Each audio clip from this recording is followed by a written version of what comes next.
Bonsoir tout le monde. Dites-moi si vous m'entendez bien, dites-moi si le son est OK pour vous. Si l'image est OK pour vous, vous avez vu, j'ai remis les carreaux de mes lunettes euh, parce que je vois mieux en fait. Et donc vous découvrez mon atelier, enfin vous l'avez déjà vu en vidéo pour une partie d'entre vous, mais vous découvrez le décor dans lequel je bosse tous les jours. Alors c'est un bordel, hein. Il y a des trucs vraiment dans tous les sens. C'est vraiment le dawa. J'ai pas pris le temps de ranger, je suis désolé. Mais par contre, on s'est pas foutu de votre gueule. C'est qu'on vous a quand même sorti la grosse artillerie. Et on va vous montrer tout de suite ce qu'on vous a préparé. Dès que mon cher régisseur sera prêt à changer de plan, on va vous montrer quelque chose de très sympa qu'on a mis au point. Et on me demande dans l'oreillette s'il y a encore un écho. Est-ce que vous m'entendez en double ou pas? Dites-moi. Alors je suis obligé de regarder par là parce qu'en fait mon téléphone il est juste devant moi pour que j'ai un chat. Habituellement je suis devant mon ordi, vous savez, c'est un petit peu plus facile. Ici c'est vraiment, ça va être une expérience quoi.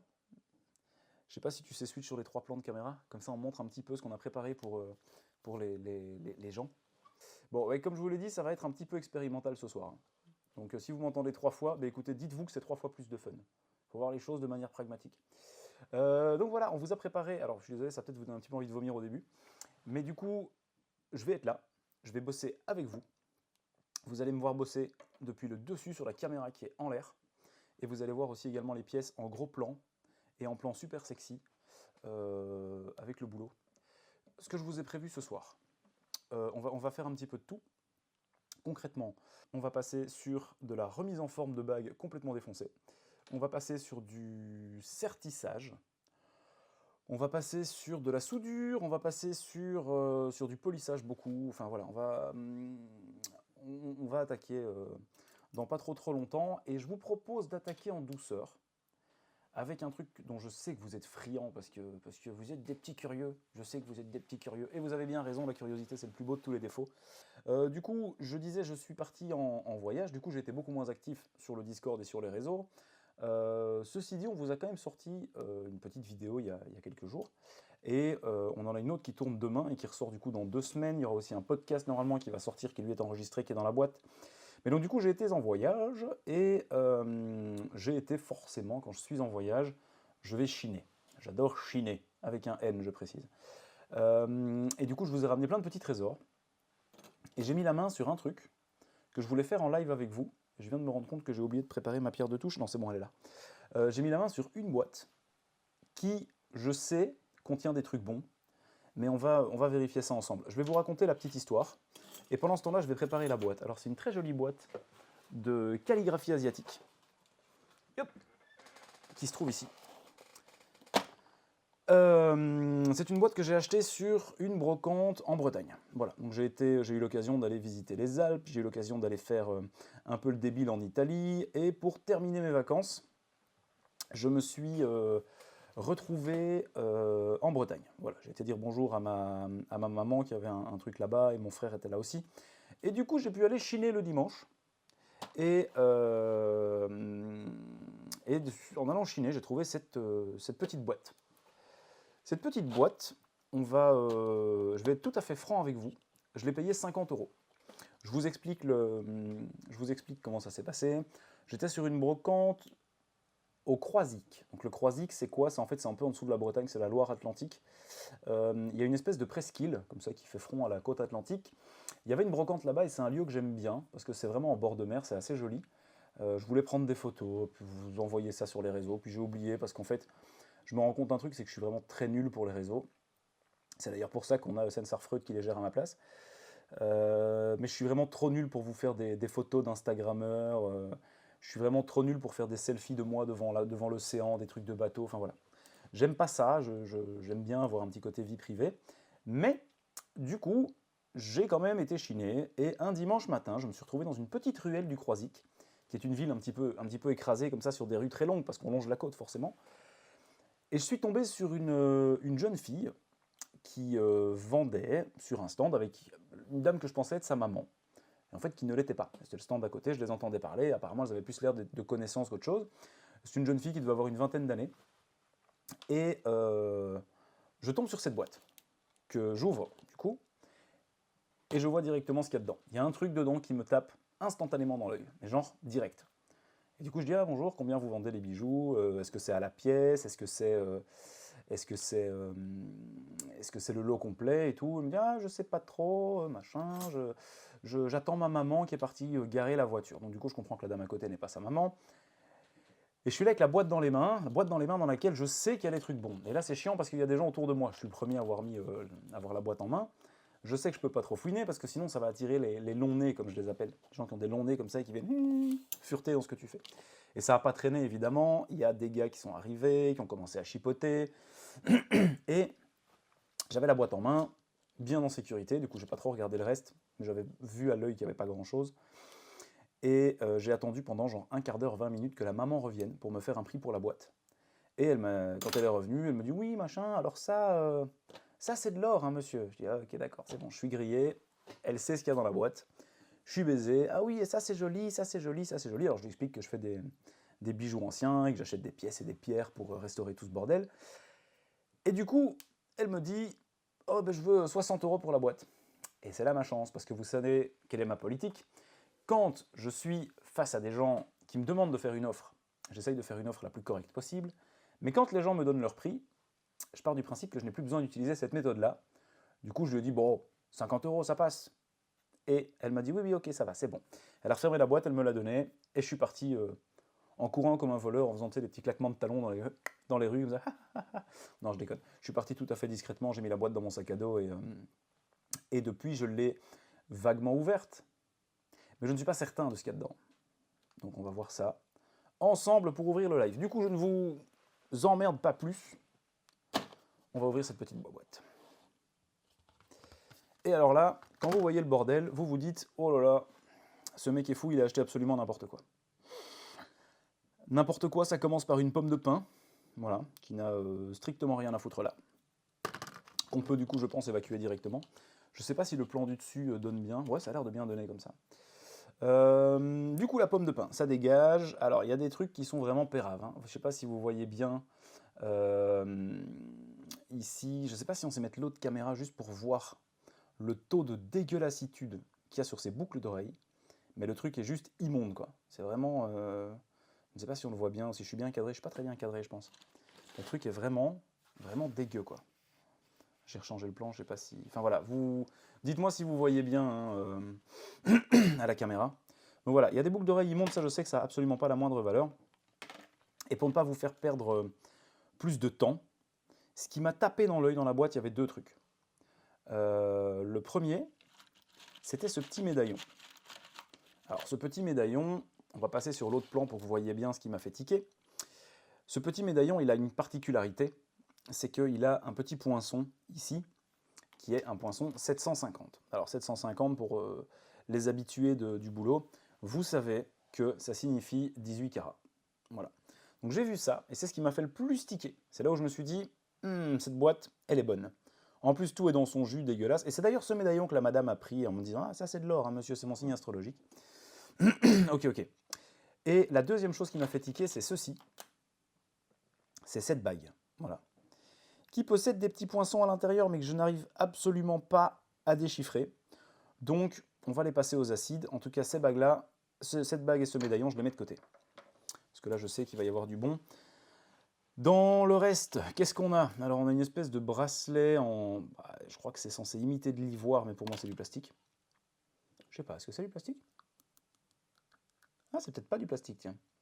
C'est peut-être de l'ivoire ou de l'os. Putain, j'ai sucé un truc qui a traîné dans les boîtes là pendant des plombs. Bref. On a une petite broche ici qui pourrait bien être en argent. Franchement, ça y ressemble pas mal. Mais le truc est tellement... Je sais pas si vous voyez bien à l'image. Hein, salut, Aïd Bouquet, bienvenue parmi nous. Je ne sais pas si vous voyez bien l'image, le truc est dégueulasse. Hein. Vraiment, ici, là, c'est crapax. C'est vraiment immonde, de truc. Et... bon, du coup, celle-là, je pense qu'on va la mettre sur le côté. Je pense pas que ce soit de l'argent, en vrai. C'est trop mal foutu pour que ce soit de l'argent. Bon, alors, il y a des fantaisies en tout genre. Hein, de la caillasse, des trucs qui brillent. Non, il n'y a pas de poinçon fixe, Ichouros. Pas ce coup-ci. Une magnifique petite pince à cheveux souris, qui est bien dégueulasse comme il faut. Des boucles d'oreilles de deuil. Alors ici, on a un truc qui pourrait ou qui pourrait pas. On va le tester, pour être sûr. Comme ça, je suis sûr de ne passer à côté de rien. Alors, je vous fais le luxe de vous épargner toutes les merdes. Hein. J'ai pas tout trié. Ça, on va quand même tester pour être sûr, mais je pense que c'est de la dèche. Ça dégage, ça dégage, ça dégage, ça dégage. Qu'est-ce qu'on a? Cannes à Paris. Ok, ça dégage, ça dégage aussi. Ça c'est moche, ça c'est moche, ça c'est moche, ça c'est moche, ça c'est moche, ça c'est moche. Ça c'est pas mal. Ça je pense que ça a l'air joli. Ça c'est de la caillasse. Ah, ici on a un petit poinçon d'argent. Bon, le truc est tellement crasseux que je n'arrive pas à bouger l'anneau. Le truc est fixé tellement c'est crade. C'est pour vous dire. Donc ça c'est argent d'office. Le petit soleil qui est ici, ça c'est de l'argent et de l'ambre. Vous remarquerez sur le plan du dessus que j'ai un front qui est très joli. Je viens de me rendre compte qu'on voit vraiment juste le bombé de mon front. Et voilà. Et vous remarquerez aussi que je n'ai pas de calvitie naissante. Ce qui est une bonne chose pour ma part. Et alors ici on a un petit filon. Celles-là je les avais vues en fouinant la boîte. Un petit filon de boucle d'oreille en argent. Ça c'est de la merde. Hop, ici on a encore une boucle d'oreille mais il manque un morceau. Ici on a... Ah ça je pense que c'est bon aussi. Ça me semble être des petites boucles d'oreille en péridot. Ça c'est pas mal. Je vais prendre la boîte dans les mains pour fouiner ce qui reste. Ça, je sais que c'est de l'argent. Hop. J'ai une pièce chinoise. Bon, la cliente était asiatique, donc forcément ça ne me surprend pas plus que ça. Ça, ce n'est pas bon. Une pièce qui est tellement rincée, quoi. Vas-y, change de caméra juste 2 secondes. Le truc ressemble absolument plus à une pièce, quoi. Le truc ressemble à une espèce de cachet d'aspirine à moitié dissous. C'est vraiment immonde. Bref. Ah, un petit dauphin en argent, c'est toujours sympa. Le reste, à mon avis, je pense que c'est bien de la merde. Hein. Ah, il y a peut-être ceci qu'on pourrait tester. Ça pourrait... Bon, alors, on va tester. On va se faire un peu plaisir. Là, ici, j'ai rien. Là, j'ai rien. Non, ici, je pense que j'ai plus grand-chose. Peut-être ce petit crochet-là qui doit venir de l'autre boucle. Bon, on pourra peut-être essayer de la réparer tout à l'heure. Mais ça, on peut peut-être tester aussi. C'est la deuxième de l'autre. Et ça, c'est une petite rose en corail. Qui dit corail dit matière précieuse. Qui dit matière précieuse dit or. Or nicard. Voilà. Hop, et ben on a fait le tour. On a fait le tour. Du coup, on va passer au test. Bon, pour l'argent, j'ai pas vraiment besoin de tester. Ça, l'argent, je le reconnais assez facilement. Mais on va avoir quelques petits trucs quand même. Et alors, en fait, les bijoux que je vais trouver ici. Bon, le médaillon, s'il est bon, je pense qu'il l'est, je vous le dis directement, je le restaure pas en live. Hein. Ça, je m'en contrebranle des médaillons zodiacaux. Mais par contre, les autres bijoux, on va leur redonner une seconde vie pendant ce live. Et ça, je pense que ça va être vachement sympa. On a à tester, du coup, un médaillon, une bague, un petit truc ici. Ça a l'air très mignon aussi. Et puis ça, les 2 boucles et cette dernière. Allez. On va passer au test. Je pense que vous vous rappelez tous plus ou moins du principe. Hein. Je vais gratter les bijoux sur la pierre, on va mettre un acide dessus, et en fonction de ce qui est bon ou de ce qui n'est pas bon, l'acide va bouffer ou pas bouffer le métal. Si ça ne bouffe pas, donc si la trace reste visible, c'est de l'or. Si ça bouffe et que ça disparaît, ce n'est pas de l'or. Alors ma petite technique pour ça, moi c'est très simple, je fais des traits les uns à côté des autres, et je laisse les bijoux dans l'ordre où je les teste. Comme ça, on est sûr que je sais exactement m'y retrouver. Alors ça, je pense que c'est bon. La petite bague ici, ça j'ai un doute, je sais pas trop. Ça, on va le savoir dans quelques secondes. La petite rose ici, ça a l'air pas mal quand même. Hein. C'est bourré de vert de gris, c'est immonde, hein. Mais je sais pas. Oh, je l'ai pété en cours de route. J'ai cassé un morceau. Bon, on va tester ce petit oiseau. Alors ce petit oiseau, il a une particularité. Si c'est de l'or, enfin je pense que ça en est, même si ça n'en est pas, en fait la matière qui est ici, bon c'est une matière qui est un peu touchy, c'est de l'écaille de tortue. C'est typiquement asiatique. Voilà. Donc ce qui me ferait dire qu'a priori ce serait bon. On y va pour le 4e trait. Ouille, ça n'imprime pas beaucoup. C'est pas terrible ça. Ça va peut-être bien être un petit plaqué or. On va voir pour cette petite boucle-ci. Je regarde un petit peu si vous me dites des trucs dans le chat. Si vous ne me dites rien dans le chat, vous pouvez me dire des trucs dans le chat. Je vous réponds en même temps.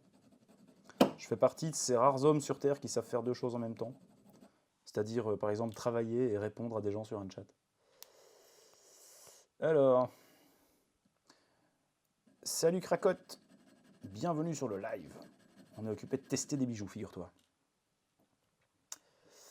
Ici, oh là là là là, c'est dégueulasse. C'est rempli de verre de gris, c'est immonde. Oh là là.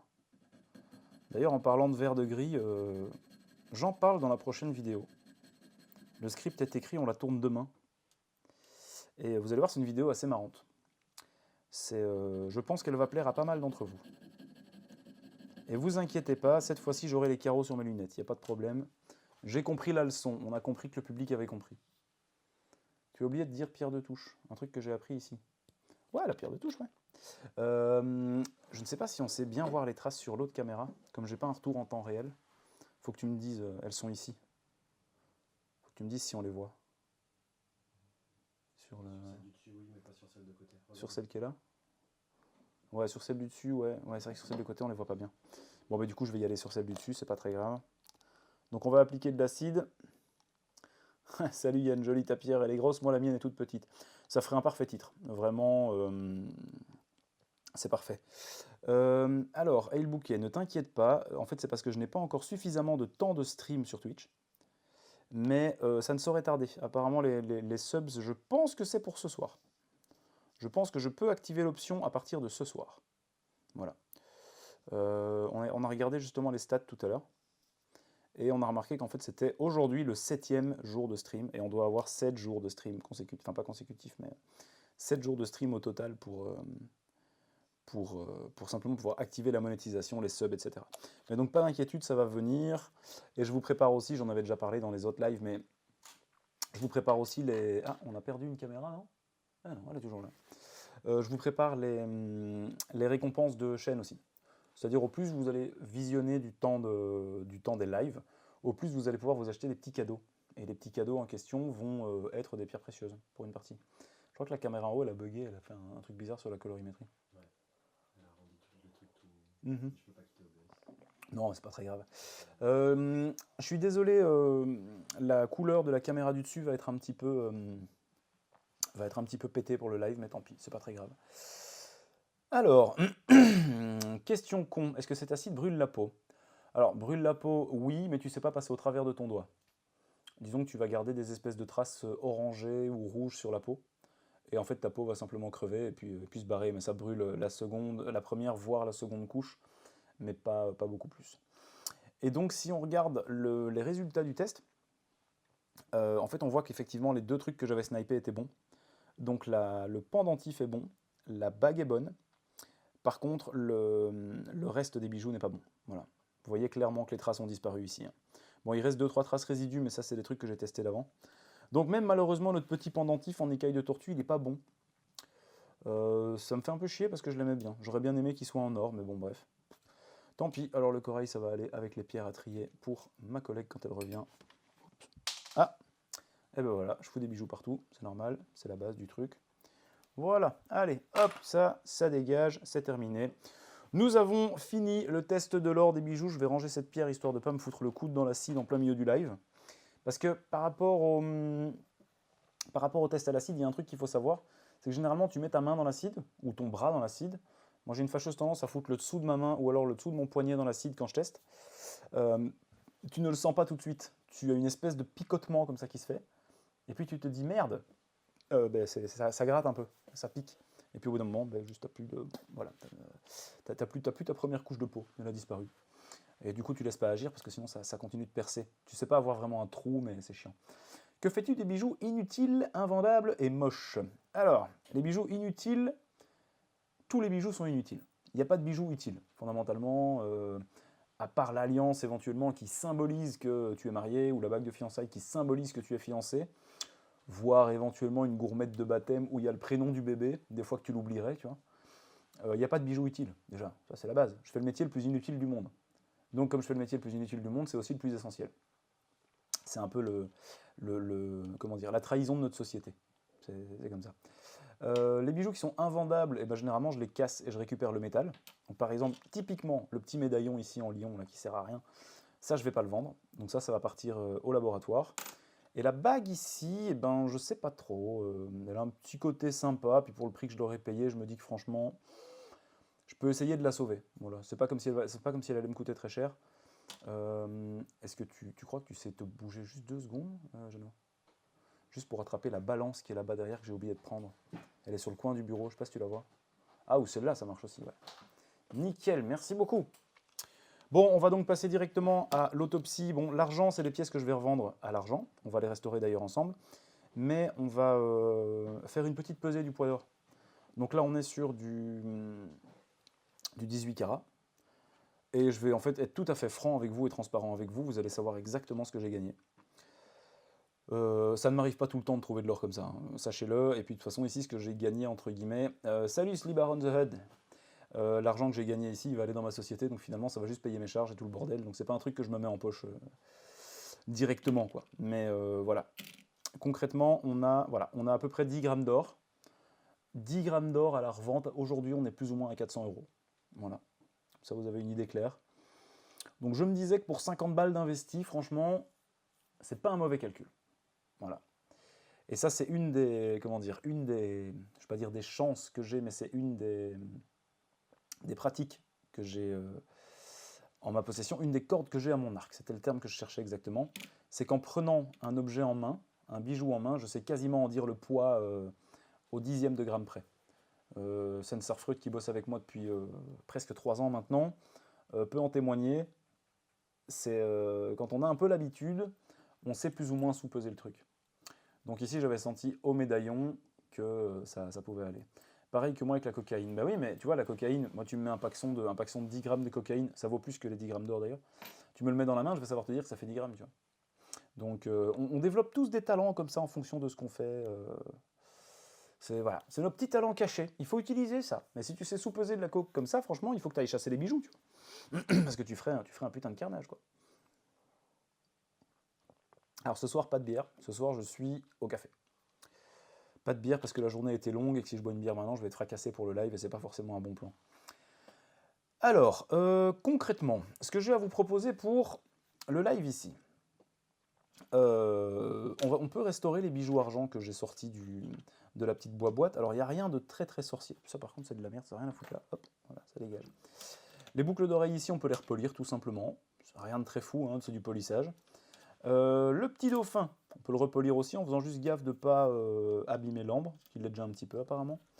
Le soleil, ça va être le même délire, on va juste redresser les rayons de soleil qui sont un peu de traviole. Ici par contre, on va être sur un truc un peu plus rigolo parce qu'on va devoir souder la boucle d'oreille, je pense. Il va falloir que... Ah, il est toujours là, mais à mon avis, il est en mauvais état. Ouais. Il va falloir qu'on ressoude un anneau pour pouvoir réaccrocher le petit crochet. Ça va être un petit truc sympa. Et ça, on va repolir aussi. Et la bague ici, finalement, je crois que je vais la repolir. On va essayer de la vendre. Et les bijoux, ils seront mis en vente sur le site, évidemment, derrière. Ils ne seront pas mis en vente ce soir, mais ils seront mis en vente un petit peu plus tard. Concrètement, je pense qu'on va inaugurer le bal avec une petite soudure. Par contre, avant de commencer, il va falloir que je retire en fait les surplus de merdouille qu'il y a sur les boucles. Alors je vais prendre la deuxième pour voir comment elle se présente, histoire de ne pas la foutre à l'envers. Voilà, je pense que là c'est le bon. Là, à partir de maintenant, on va pouvoir switcher sur l'autre caméra, je pense. Là, maintenant, je vais m'arranger pour que les plans soient sexy. Voilà. Donc il va falloir que je retire le petit surplus de bouboule qui est là. Et il va falloir que je fasse une petite soudure de l'anneau ici dessus. Ah, mais il y a une bouboule qui est là avec, en fait. Ok, d'accord, je comprends mieux. Allez, on est parti. Première étape, il va me falloir une petite pince pour desserrer le crochet. Mon Dieu, c'est vraiment dégueulasse. On va desserrer le petit crochet qui est ici pour libérer le petit anneau. Hop, voilà. On va se libérer le petit anneau qui est là. Voilà. Celui-là, on va devoir venir le ressouder sur la boucle d'oreille. Le crochet, on va le mettre de côté pour le moment. Et on va essayer de faire une petite soudure propre. Par contre, pour faire une soudure propre, il faut vraiment impérativement que je vire, alors vous le verrez certainement bien à la caméra, que je vire toutes les merdes de verre de gris qu'il y a là au-dessus. Parce que ça, par contre, pour souder, c'est juste pas possible. Donc ça démarre directement. Vous allez voir que l'argent, c'est assez facile à travailler. On va assez vite le récupérer, l'argent. Je vous laisse profiter des petits bruits ASMR du papier émery. Voilà. Il ne me faut pas plus, hein. Là, concrètement, ouais, là, j'ai pas de papier émery du tout. Il ne me faut pas plus. Ici, concrètement, voilà, l'argent est à vif. Je pense que vous le voyez à la caméra. J'ai pas besoin de plus. Il faut juste que ce soit correctement nettoyé pour pouvoir faire la soudure. Salut K, j'espère que tu vas bien. Tu vois, finalement, tu as réussi à nous rejoindre malgré ton petit décalage horaire, hein. Alors, on va nettoyer aussi ce petit anneau. Là, je me ponce plus les doigts que l'anneau, hein. Franchement, J'utilise plus la surface de mes doigts que la surface du métal. Voilà. Alors j'espère une chose, c'est que sur la soudure, les grenats c'est kit ou double. J'espère que le grenat va tenir le coup au niveau de la température. Voilà. Et on a JJBGM qui lance un raid avec un groupe de 4 personnes. Mais salut les petits amis, bienvenue, bienvenue dans la bijouterie. Et merci pour le raid JJB, c'est super cool. C'est super cool. Du coup, je ne te connais pas, mais bienvenue, bienvenue parmi nous.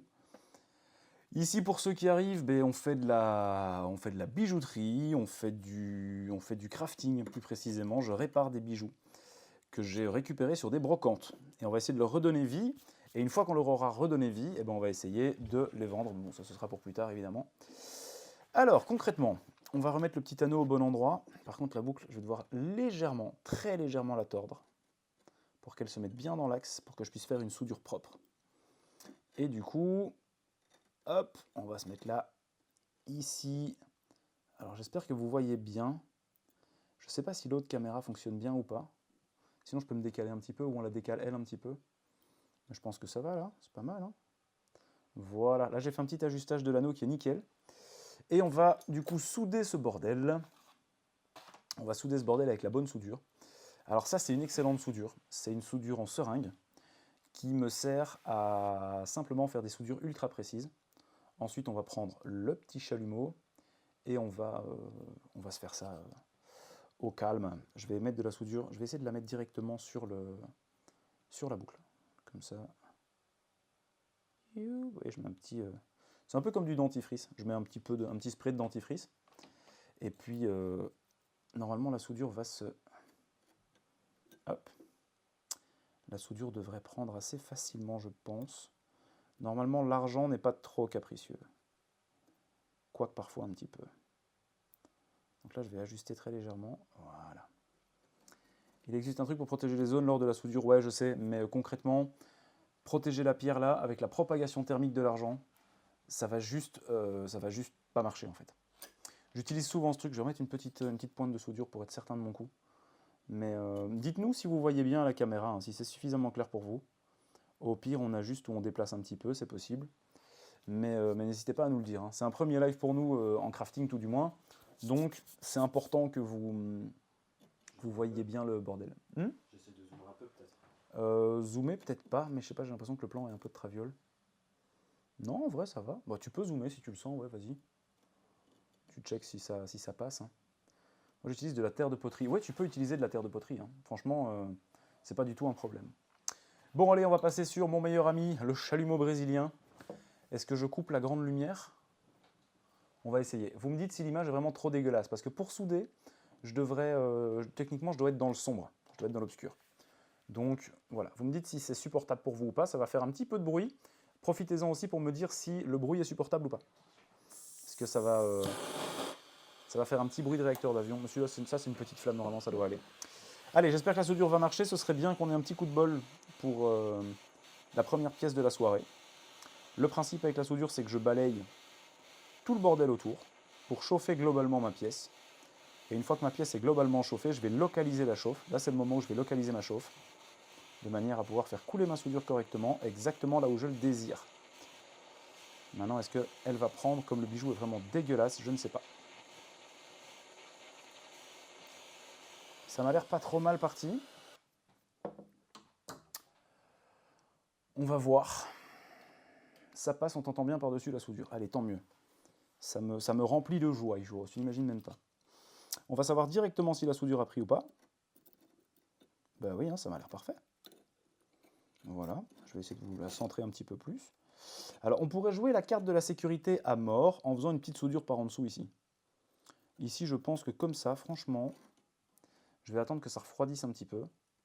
Mais là, franchement, juste comme ça, j'ai l'impression qu'elle tient. De toute façon, il y a un moyen très simple de le savoir. Tu prends le truc comme ça et tu fais... Tu t'excites comme ça. Bon, a priori, c'est bon. A priori, c'est bon. Bon, ben c'est bien. Première petite réparation de la soirée. On va la laisser refroidir un petit coup. Est-ce que les pierres ont toujours la même teinte? Ouais, on a gardé la même teinte des pierres, c'est vraiment pas mal. On va la laisser refroidir. On va passer à une autre réparation, tout simplement. Mais je plus soit la cam est mal centrée, la redescendre un petit peu, c'est nickel. Ouais, bah écoute, pour les prochaines soudures, on le fera. Ici, on va passer directement à la suite.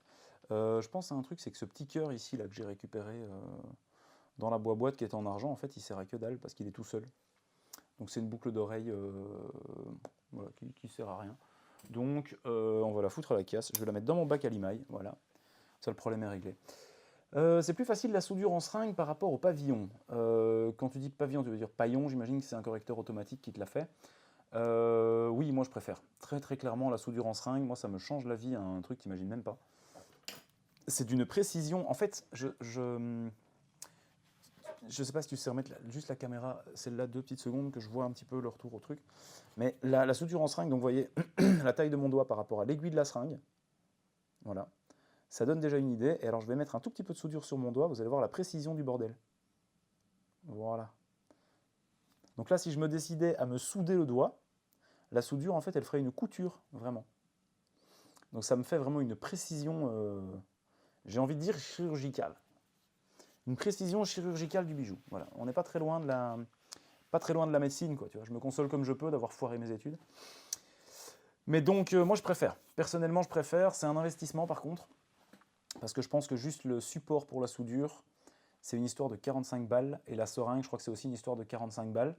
Et alors ça, du coup, tu en as pour 90 balles, enfin 90 €, parce que je sais que tu es un compatriote. Et alors le pire, c'est ces soudures-là.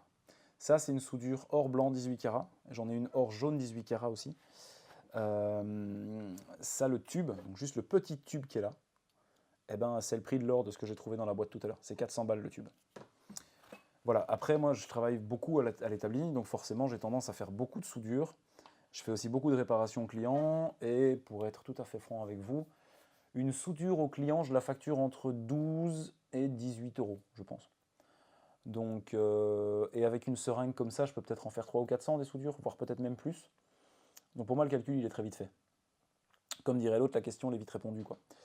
Donc voilà, c'est des investissements que je fais régulièrement, je suis un peu obligé, mais voilà. Personnellement, je soude de l'argent à la portugaise pour les métaux cuivreux. Quoi, tu veux dire, tu mets tout en dessous et tu brases comme une buse avec du borax? J'imagine que ça doit être ça. Moi aussi, je vais en profiter que le truc refroidisse, même si à mon avis, il est déjà froid, pour redresser un petit peu les rayons de mon soleil, là. On va se mettre ça bien droit, que le soleil ressemble à quelque chose. Et blague à part, vous voyez qu'en fait, avec les prix d'achat que j'arrive parfois à choper en brocante, c'est pour ça que les bijoux de mon site, ils sont un peu moins chers qu'ailleurs. Parce que ici, fondamentalement, les bijoux argent, ils ne me coûtent pas forcément grand-chose. Donc, je vais me permettre de les vendre un petit peu moins cher que le marché me l'aurait imposé si j'avais dû l'acheter chez un fournisseur, quoi. C'est une des raisons pour lesquelles mes prix sont vachement compétitifs. Parce qu'il y a beaucoup de gens qui me disent « Ouais, machin, vous devez vendre des faux, c'est pas assez cher. » Alors, on me la sort, ça.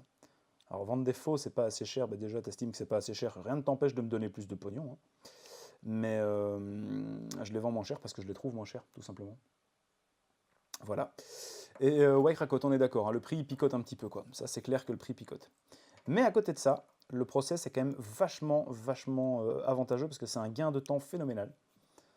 Et en plus d'être un gain de temps phénoménal, je te dis, c'est d'une précision, le truc est vraiment facile à utiliser, quoi. Pseudo-brasure avec une baguette d'apport 0,8 enrobée de borax. Ah oui, d'accord. Et moi, je les ai... les baguettes de soudure, moi, je les ai avec le borax à l'intérieur. D'ailleurs, j'en ai une ici. Hop, ça ressemble à ça. C'est des tiges de soudure qui sont en fait des tubes de soudure avec du borax dedans directement. Alors, je coupe des petites sections, des petits tronçons, des petits paillons et je mets ça dessus. Et c'est vrai que c'est vachement pratique. Ça coule aussi assez bien aux bons endroits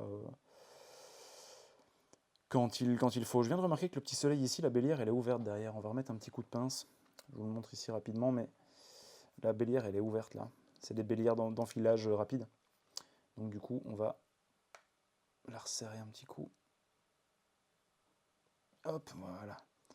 C'est bon, comme ça, moi, je suis sûr qu'elle ne bouge pas. Voilà, on a remis notre soleil droit. En fait, sur ce lot-là, concrètement, il ne nous reste plus qu'à faire du polissage. Je vérifie que la bague ici est ronde. Alors, comment vérifier qu'une bague est ronde? J'espère que je vais savoir le montrer à cette caméra-là. On utilise ce qu'on appelle un triboulet de forge. Ça sert à remettre les bijoux ronds. On met la bague dessus et on vérifie s'il y a des jours. On vérifie s'il y a de la lumière qui passe entre la bague et le triboulet. Ici, il n'y en a quasiment pas. Vous le verriez, hein. Si je prends une bague qui est complètement déformée et que je la mets dessus, vous allez voir directement la différence. Voilà. normalement là, vous allez voir que, voilà, vous allez voir qu'il y a un petit jour. Hein, la lumière passe un petit peu quand même. Donc voilà. Bon, ici l'exemple est évidemment flagrant, mais c'est pour que vous compreniez bien que celui-ci, voilà, cette bague-là, j'ai pas grand-chose à faire dessus, si ce n'est un beau polissage. Le polissage. Alors ici, je vais vous montrer un petit peu la surface de la bague. Normalement, vous le voyez assez bien à la petite caméra là. Vous voyez le nombre de griffes qui sont là sur le côté. Vous voyez que le truc n'est pas très beau. Je vais juste vous montrer un tout petit exemple rapide et vous allez en profiter pour me dire si le son n'est pas trop dérangeant. Parce que si jamais le son de la machine que j'utilise est trop dérangeant, il va falloir que je vire le micro-cravate le temps de faire le polissage. Ce qui veut dire que je ne pourrai plus trop vous parler. Mais il n'est jamais trop tard, hein, Skipper on the Head. Il n'est jamais trop tard. C'est ce que je dis. D'ailleurs, on a justement quelqu'un dans le chat qui vient me dire bonjour à l'atelier. J'en ai même 2, voire même peut-être 3 dans le chat qui vont venir me dire bonjour à l'atelier, justement pour des, je ne vais pas dire des reconversions, mais pour voir ce qu'il est possible de faire pour eux. Le métier a l'air de les intéresser et on va essayer de voir si ça peut leur plaire sur du plus long terme. Voilou. Bon, alors, polissage, comment ça marche? Concrètement, j'ai mon Dremel. Je lance une fois le son pour que vous puissiez me dire si le son est vraiment dérangeant ou pas. Voilà, ça fait plus ou moins ce bruit-là. Alors, est-ce que ça va ou pas? À vous de me le dire. Concrètement, je vais devoir passer cette petite brosse-là sur de la pâte à polir blanche, je précise. Bon, elle est noire ici parce qu'elle est vraiment dégueulasse. Je vais essayer de polir loin de la machine. Pâte à polir blanche, qui n'est plus blanche parce que j'ai poli dessus comme un gros dingue. Mais vous allez assez vite voir le résultat sur la bague en or. Donc, hop, j'allume mon petit Dremel, je prends un peu de pâte, voilà. Et alors là, vous allez pouvoir le voir directement à la caméra. Le machin va devenir complètement différent. Si vous voyez le résultat, attention, ça shine. Voilà. Vous pouvez voir directement la différence. Hein. Ça, c'est le métal qui est fait, qui est poli. Et ça, c'est le métal qui est mat. Bon, maintenant qu'on est là, on va en profiter pour faire tout le bijou directement. Et j'aurais dû prendre des photos avant-après en vrai, pour pouvoir vous les montrer. Et vous allez voir que la bague ici, elle va claquer du cul, mais alors bien sévère, quoi. L'or pour ça, c'est fabuleux, c'est que quand vous commencez à le polir, le truc c'est dégueulasse, c'est tout mat, c'est tout terne, c'est immonde. Et puis vous mettez un coup de polisseuse dessus et le truc redevient miroir, quoi.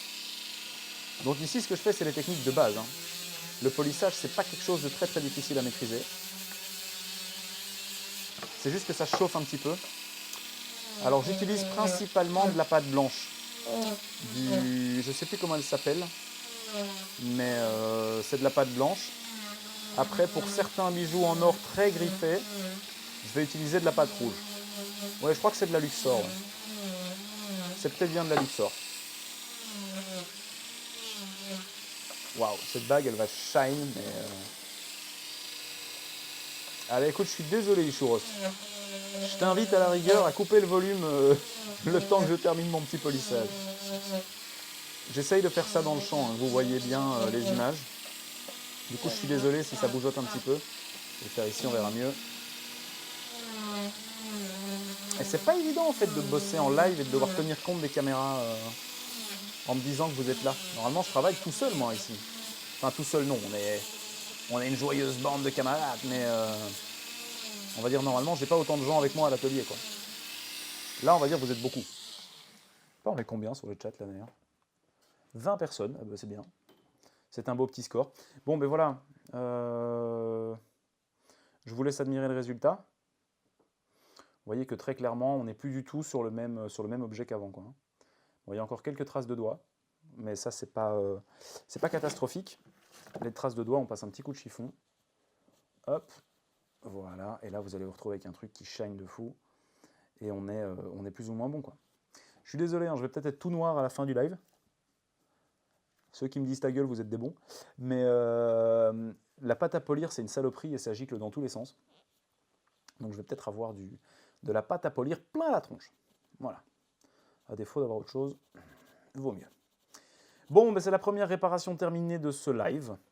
La logique voudrait que je la passe au bain à ultrasons et à la brosse à dents et ensuite de ça au steamer. Sauf qu'en fait, le bain à ultrasons, la brosse à dents, merci Azat, la brosse à dents ainsi que le steamer sont dans une pièce à côté. Nous sommes en train d'étudier la... Merci Féléon. Nous sommes occupés d'étudier la possibilité avec mon cher régisseur de pouvoir transférer le live, enfin une caméra sur le téléphone. Il existe une application qui me permet de stream via le téléphone, via la plateforme OBS. Tu vois, j'ai déjà du noir sur le front, tu vois, je le vois à la caméra là. Ouais, vous êtes tous trop réactifs sur le ta gueule. Et donc je pourrais en fait vous prendre avec moi dans le téléphone et continuer le stream en allant dans la pièce à côté. Donc voilà, ça je le ferai à ce moment-là. Mais pour l'instant, ce n'est pas encore possible. Ça va venir, mais pas tout de suite, tout de suite. Alors, on va voir un petit peu où on en est ici pour notre petite boucle d'oreille qui est tout à fait froide, il n'y a pas de souci. Alors ma soudure a bien pris. Est-ce que c'est efficace les ultrasons? Les ultrasons, oui, c'est très très efficace pour retirer, donc je le dis assez souvent, tout ce qui n'est pas moléculairement stable. C'est-à-dire que tout ce qui est résidus de pâte à polir, vieille peau accrochée dans les boucles d'oreilles, vieux sébum coincé en dessous des bagues qui ont traîné à des doigts pendant 20 ans, qu'est-ce que j'ai déjà eu du plâtre sur des bijoux, j'ai déjà eu des crottes de nez, enfin j'ai déjà eu plein des poils. Ça généralement ça dégage quoi. Avec l'ultrason c'est pas mal du tout. Donc voilà. L'appli de Twitch permet ça. Oui, mais le problème c'est que nous, comme on stream en multicam, l'appli de Twitch elle te permet de gérer qu'une seule caméra. Et on est sur OBS en fait. Du coup, on est occupé de voir un petit peu comment est-ce qu'on pourrait faire, mais ça va peut-être venir. Je ne sais pas encore, mais merci pour l'idée. Je connais bien le problème, certaines pierres de taille que je taille sont tellement salissantes. Oui, bah oui, je me doute. Tu pars sur le moment le plus appétissant, Skillrex. Oui, effectivement. Mais j'aurais pu faire mieux, tu sais, j'ai du stock en termes d'anecdotes dégueulasses. Et j'ai une question pour JJB qui fait des jeux vidéo de fantasy sur sa chaîne. C'est quoi le pouvoir de cette bague force dextérité? D'accord, ok, donc c'est quelqu'un que tu connais. D'accord, eh bien je ne connaissais pas, mais du coup j'irai voir, j'irai me renseigner. C'est toujours bien de faire des contacts comme ça, on voit un petit peu qui fait quoi, et du coup c'est plutôt cool. Alors, on va redresser le crochet de la boucle d'oreille initiale, celle qui est tête en bon état, sur laquelle je n'ai pas dû travailler. Alors vous voyez, ce que j'utilise ici, c'est une pince à corps. C'est une pince qui a un bec rond et un bec plat, ce qui me permet en fait d'aller chercher, vous allez le voir ici, d'aller chercher par exemple ici une courbure qui est déjà existante, de la rendre parfaitement courbe, sans avoir fait de coup en fait, parce que l'arrondi est du côté de la pince ronde. Donc si je pince ici, mon bec plat n'est pas en contact avec mon métal. La seule partie qui est en contact avec mon métal, c'est la partie centrale. Donc voilà, ici je peux aisément manipuler le métal sans lui faire le moindre mal. Il n'y a aucun coup, rien du tout. Et là, on a récupéré des crochets plus ou moins, plus ou moins corrects. Par contre, je pense qu'il n'a pas tout à fait la même forme que l'autre, mais ça, on le verra un petit peu après. Ouais, vous voyez, ça, c'était le crochet qui était initialement sur la boucle d'oreille que je n'ai pas réparé, et ça, c'est le crochet qui est censé être sur la boucle que j'ai réparée. On a clairement une petite différence de profil. Je vais d'abord faire un petit coup d'émrisage sur la boucle d'oreille ici, celle que j'ai soudée, histoire de virer le surplus de soudure. Et une fois que j'aurai viré le surplus de soudure, il sera temps de la réenfiler titre. Voilà. On va juste virer le trop plein de soudure pour éviter vraiment de se l'accrocher dans les cheveux ou dans les pulls ou machin, parce que ça peut être chiant. Une boucle d'oreille, moi personnellement j'en ai. Je peux vous dire que quand je l'accroche quelque part, je chante un peu quoi. Donc ça c'est du gros papier emery, c'est du 320 grains. Faut bien vous rendre compte que c'est une des... Oui non, Azat, t'as eu un petit lag là. Du coup, c'est un des papiers les plus épais qu'on va utiliser en bijouterie. En bijouterie, on va généralement de 300 grains à celui-ci par exemple, c'est du 1200. 1200 c'est assez tendre hein, comme grain pour du métal. Et on peut aller descendre jusqu'à 2000, je crois même qu'il y a du 4000. Moi je vais jusqu'au 2000 maximum et puis je fais un petit polissage et ça va comme ça quoi. Donc voilou. On parlera du prix de vente en fait des pièces après. Hein. Je ne vais pas vous laisser dans le suspense. On parlera des prix auxquels je vais mettre ces bijoux en vente. Comme je vous l'ai dit, moi, le principe d'avoir ouvert ma chaîne YouTube, c'est vraiment de pouvoir être un maximum transparent avec vous. Je me rends compte qu'en fait, la boucle, je l'ai rendue droite dans un sens, mais pas dans tous les sens. Donc on va refaire ça tranquillou. Voilà. Et là, elle n'est pas tout à fait droite non plus. Au pire, si vraiment il faut, je peux remplacer les crochets s'ils sont vraiment trop loin. Mais ceux-ci valaient la peine d'être restaurés. On va essayer de les sauver au maximum. Et donc voilà. Donc je disais, pour être tout à fait transparent avec vous, je vous donnerai les prix de vente des bijoux.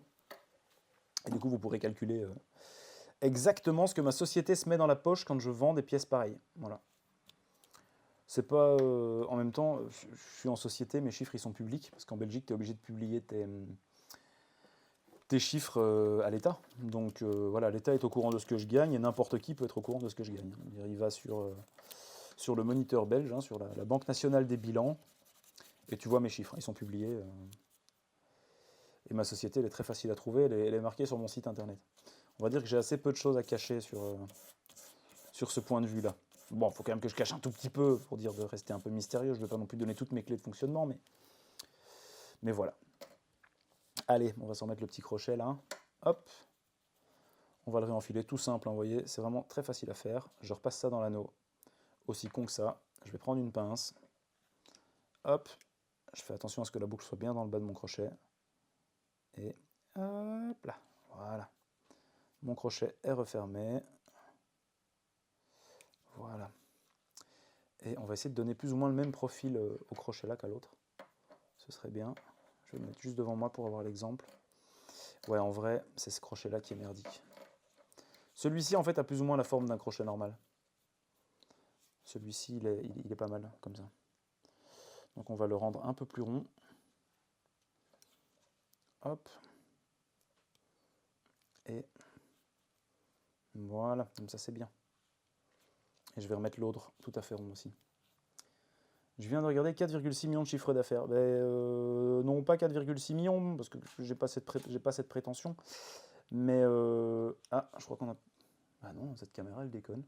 Toutes les 30 minutes, elle se fige. Ah, ok, c'est ça. 30 millions, non, c'est un peu beaucoup pour moi, mais on va dire que les chiffres d'affaires me permettent de faire vivre toute une petite équipe. Enfin, je ne suis pas le seul responsable du chiffre d'affaires, bien entendu. Hein. J'ai toute l'équipe qui bosse avec moi et tous ces gens méritent autant de reconnaissance que moi pour le chiffre qui est dégagé sur la société. Forcément. Hop, on va terminer de remettre ça bien rond. Hop, voilà. Et bien ça commence à ressembler à quelque chose. Hein. Je pourrais presque encore un petit peu forcer sur l'arrondi en vrai.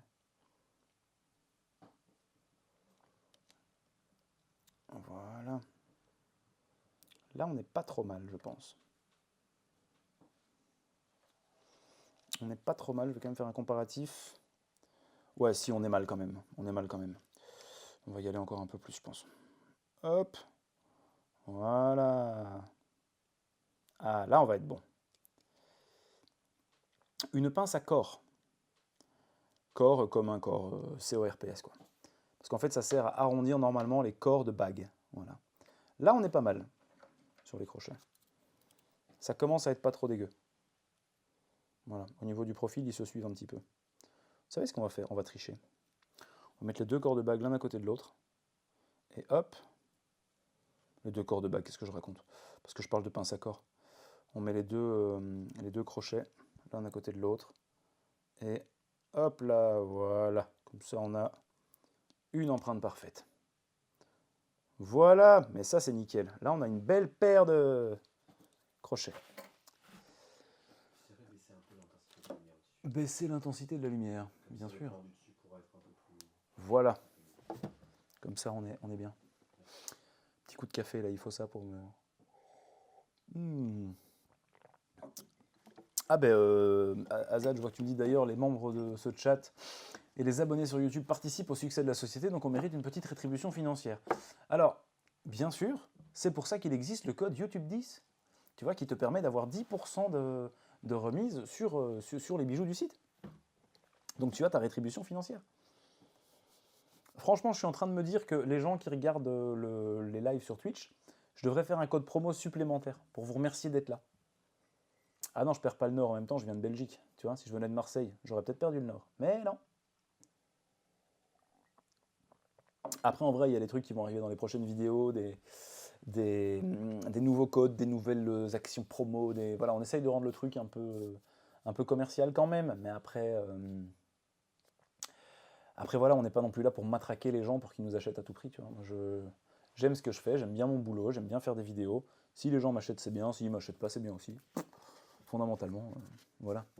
Un jour, je serai une star, j'aurai 1,5 million d'abonnés. Je ferai de la YouTube money à plus savoir quoi en foutre. Je roulerai en Lamborghini. Et voilà quoi. Non, je déconne, la Lamborghini, c'est vraiment de la merde. Je continuerai de rouler dans mon van bien tranquillement. En plus, on a des cours gratos. Parce que c'est bien de partager son van. Oui, exactement. En plus, toi, Philémon, tu as gagné un bonus. Tu as participé vraiment financièrement à l'essor de la chaîne. Donc voilà.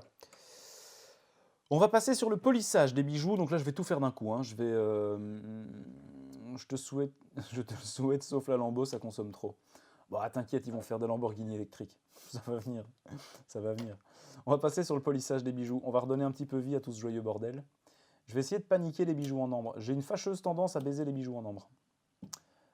J'aurais peut-être pas dû dire cette phrase comme ça. Mais j'ai une fâcheuse tendance à aller avec ma brosse à polir toucher les pierres d'ambre et à les péter en fait. Bon, advienne que pourra. On a du coup 5 polissages à faire. On a la paire de boucles d'oreilles ici qu'on a réparée, l'autre paire de boucles d'oreilles là pour laquelle on n'a rien fait du tout, les 2 pendentifs et la paire de boucles d'oreilles en péridot. Bon, j'espère qu'il n'y a personne qui s'appelait Ambre dans sa famille. Et si c'est le cas, je m'en excuse. Je présente bien entendu mes excuses les plus plates au principal concerné. On est reparti pour un petit polissage. Je m'excuse pour le bruit. Vous me dites si c'est pas supportable, je vire le micro. Et si c'est supportable, ben écoutez, allez-y, faites-vous plaisir. On est parti. On va commencer par les plus faciles. Je crois que ça va être les grandes putes là. Voilà. Allez, oh, mais attendez. Nous avons un problème. Je veux aller trop vite, j'ai manqué à tous mes devoirs. Je ne sais pas si vous voyez ici, la boucle elle a un petit stress par rapport à l'autre. Vous voyez la différence? Ah ah! On va donc redresser cet anneau, bordel. En espérant qu'il ne casse pas, bordel aussi. J'aurais dû marquer dans les trucs Twitch que je disais les insultes. Parce qu'après ça, ils vont me dire ah, vous avez dit bordel, c'est pas très bien, il y a les enfants et tout. Ouais, bon, bah écoute. Les enfants à cette heure-ci, ils sont censés être au lit Twitch. Hein, donc, voilà. Là, c'est déjà beaucoup mieux. Est-ce que ça tient, ce truc seulement? Ouais. Allez, on est reparti pour le polissage avec le son de l'enfer. Vous allez voir, c'est assez satisfaisant. Je vais essayer de le faire de manière à ce que vous le voyiez bien.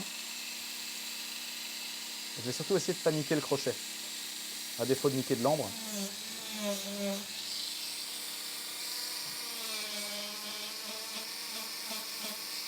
Ah, le verre de gris fait de la merde. Le verre de gris fait une espèce de pâté dégueulasse. Ça, c'est chiant. On va lui forcer un petit peu sa grosse mère, là. Voilà, il n'y a plus de verre de gris. C'est fini. Ciao, bisous. On peut mettre un bijou serti dans le tonneau à polir. Alors oui, tu pourrais. Tu pourrais, mais ça dépend des pierres. Je pense que tu dois éviter en deçà d'un certain degré de dureté. J'aurais tendance à te dire qu'en dessous du quartz, tu mets rien.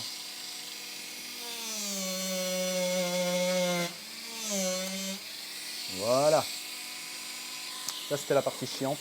À partir de maintenant, ça va aller très vite. Je vous laisse regarder. Et hop là. Voilà. Ça commence à récupérer forme humaine.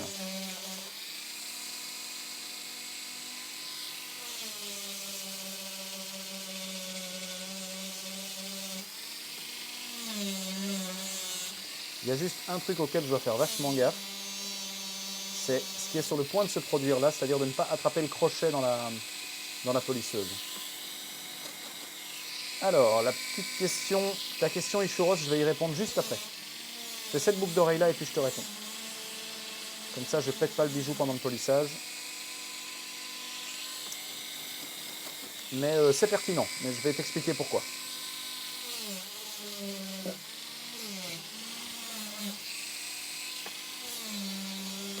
Le crochet a un petit peu sauté.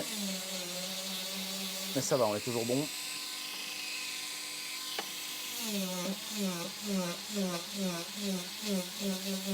On sent que le bijou a un peu vieilli, quoi. On sent qu'il faut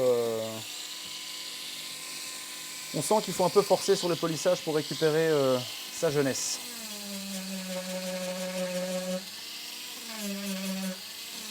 Alors ouais, je change de préhension à chaque phase de polissage, mais c'est parce qu'en fait, j'arrive pas à trouver une position pour bien tenir le truc. Donc j'essaye de faire ça au mieux. Pour ne pas ni me foutre les doigts dans la polisseuse, ni casser les crochets évidemment. C'est pas le but non plus.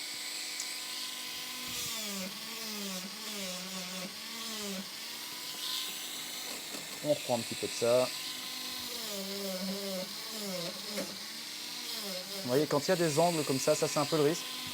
C'est que quand on polit, parfois le truc a tendance à faire ploc et à aller se foutre en dessous. Ça met un petit choc dans les doigts. Voilà, exactement ce que je viens de faire. Et en bijouterie, comme dans l'enseignement, il faut un peu de poigne. Voilà, on va dire ça comme ça. Ici, on va essayer de ne pas péter les crochets. Petit coup rapide, hein. Et très léger. J'y vais vraiment le plus léger possible. Mais c'est quand même pas... c'est quand même pas évident. Non, t'inquiète David, je vais pas te faire le coup du coupe-bordure. De toute façon, sur une boucle d'oreille, il y a peu de chance. Tout à l'heure, on fera des chaînes, ce sera peut-être plus rigolo. Il y aura un peu plus de risques. Mais là, pour l'instant, franchement, ça va. Ouais, le laminoir, il faut de la poigne, ouais, on est d'accord.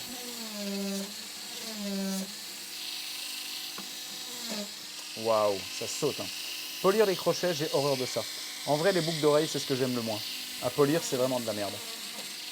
Ça vous saute à la gueule comme pour rigoler, et dès que vous touchez le crochet avec le bout de votre brosse, c'est terminé, le machin est démoli, quoi.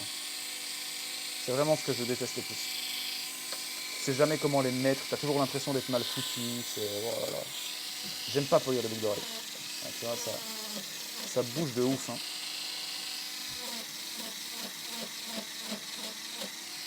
Et les boucles d'oreilles en argent, alors ça c'est vraiment le pire. L'argent, j'aime bien bosser l'argent, hein, mais c'est trop mou. Surtout que ces bijoux-là, c'est des trucs indiens, dont l'alliage est surchargé en argent, pour qu'ils puissent justement avoir des démoulages propres. Allez, je vous laisse un petit temps de répit sur la polisseuse. On est 24, c'est pas mal, ça monte. Alors, où est-ce que j'en étais au niveau des messages? Ah, petite question, ta brosse semble vraiment usée, moi je l'aurais déjà remplacée il y a longtemps. Ta brosse, elle est toujours utile. Elle est utile jusqu'à un certain point. Je peux vous le montrer ici. Alors moi, pour être sûr, je plie mes brosses, pour être sûr que je n'ai pas de confusion. Mais si on passe sur l'autre caméra, vous allez voir un truc qui est assez pertinent. C'est qu'en fait, ma brosse, il y a encore du poil partout, sauf ici. Je ne sais pas si vous le voyez, il y a une petite ouverture dans la brosse. Je ne sais pas si on la voit bien à l'écran, mais je vais essayer de faire en sorte qu'on la voit bien. Vous voyez, il y a une espèce de petite arête métallique qui ressort. Ça, en fait, c'est le stade où moi j'arrête d'utiliser mes brosses. Généralement un tout petit peu avant, parce qu'en fait, c'est le stade où ton métal de support est occupé de cisailler le métal que tu polis. Et ça, c'est chiant. Voilà. Parce que la partie usée sera listrée au passage. Oui, hein, c'est ça, hein, c'est vraiment, tu y vas quoi. Enfin, tu peux y aller, tu remets un peu de pâte et franchement ça va. Juste au bout d'un moment, les poils s'agglomèrent avec la pâte et tout, ça cuit un petit peu et tu es censé nettoyer un peu régulièrement tes brosses. Moi je le fais pas parce que je m'en fous. Voilà. Mais tu peux le faire. Je te laisse imaginer quand tu as une polisseuse industrielle qui tourne à 3000 tours minute en 30 cm de diamètre et que tu as une lame de couteau dans les doigts. Ouais, évidemment, ça part assez vite quoi. Pourquoi tu tiens pas le crochet avec la pince? Parce que j'ai pas envie de refaire des coups dans ce que je viens de polir, tout simplement. Et que si jamais le truc part dans la polisseuse, si tu veux, je dois pouvoir être à même de le lâcher. Si jamais je mets la pince et que le truc fait juste plunk, il va me retourner mon crochet à 90 degrés, je serai baisé. Je pourrais juste rien faire. Je suis désolé, hein, je vais m'essuyer régulièrement le visage, mais en fait, le polissage a cette très mauvaise, je ne sais pas si vous le voyez à l'écran, a cette très mauvaise manie de vous envoyer des petites poussières dans la tronche en permanence, et c'est une merde à respirer. T'aurais pas plus simple à avoir un mini tour et utiliser tes deux mains pour tenir ton bijou? Surtout pas. Pour les boucles d'oreilles, non, clairement pas. C'est tellement fragile que ça partirait directement dans le bordel. J'ai plus qu'un mini tour, hein, j'en ai deux ou trois. C'est juste qu'on n'a pas su mettre les caméras autour de moi, etc. C'est un peu comme pour les vidéos crafting. C'est les gens ils me disent ouais machin, mais pourquoi tu fais ça avec un Dremel alors que j'ai une polisseuse industrielle à côté avec une hotte aspirante et un touret qui tourne super bien avec des vitesses modulables. J'en ai une deuxième qui est mise sur le côté aussi. C'est juste qu'en fait, si jamais je commence à bosser avec mes deux mains sur des gros trucs comme ça, mais je sais pas vous le filmer en fait. Ici, c'est bon qu'il y a Nathan qui est avec moi et qu'on a mis 4 caméras sur le bordel. Enfin, on en a mis 3 ce soir. Mais si je dois commencer à installer des caméras là-bas, je ne sais pas les déplacer en cours de live ou en cours de vidéo, c'est pas toujours possible. Du coup, je me retrouve avec des contraintes techniques de vidéaste, on va dire, qui pour vous offrir un résultat concluant ne me permettent pas de travailler avec ces outils-là pour l'instant.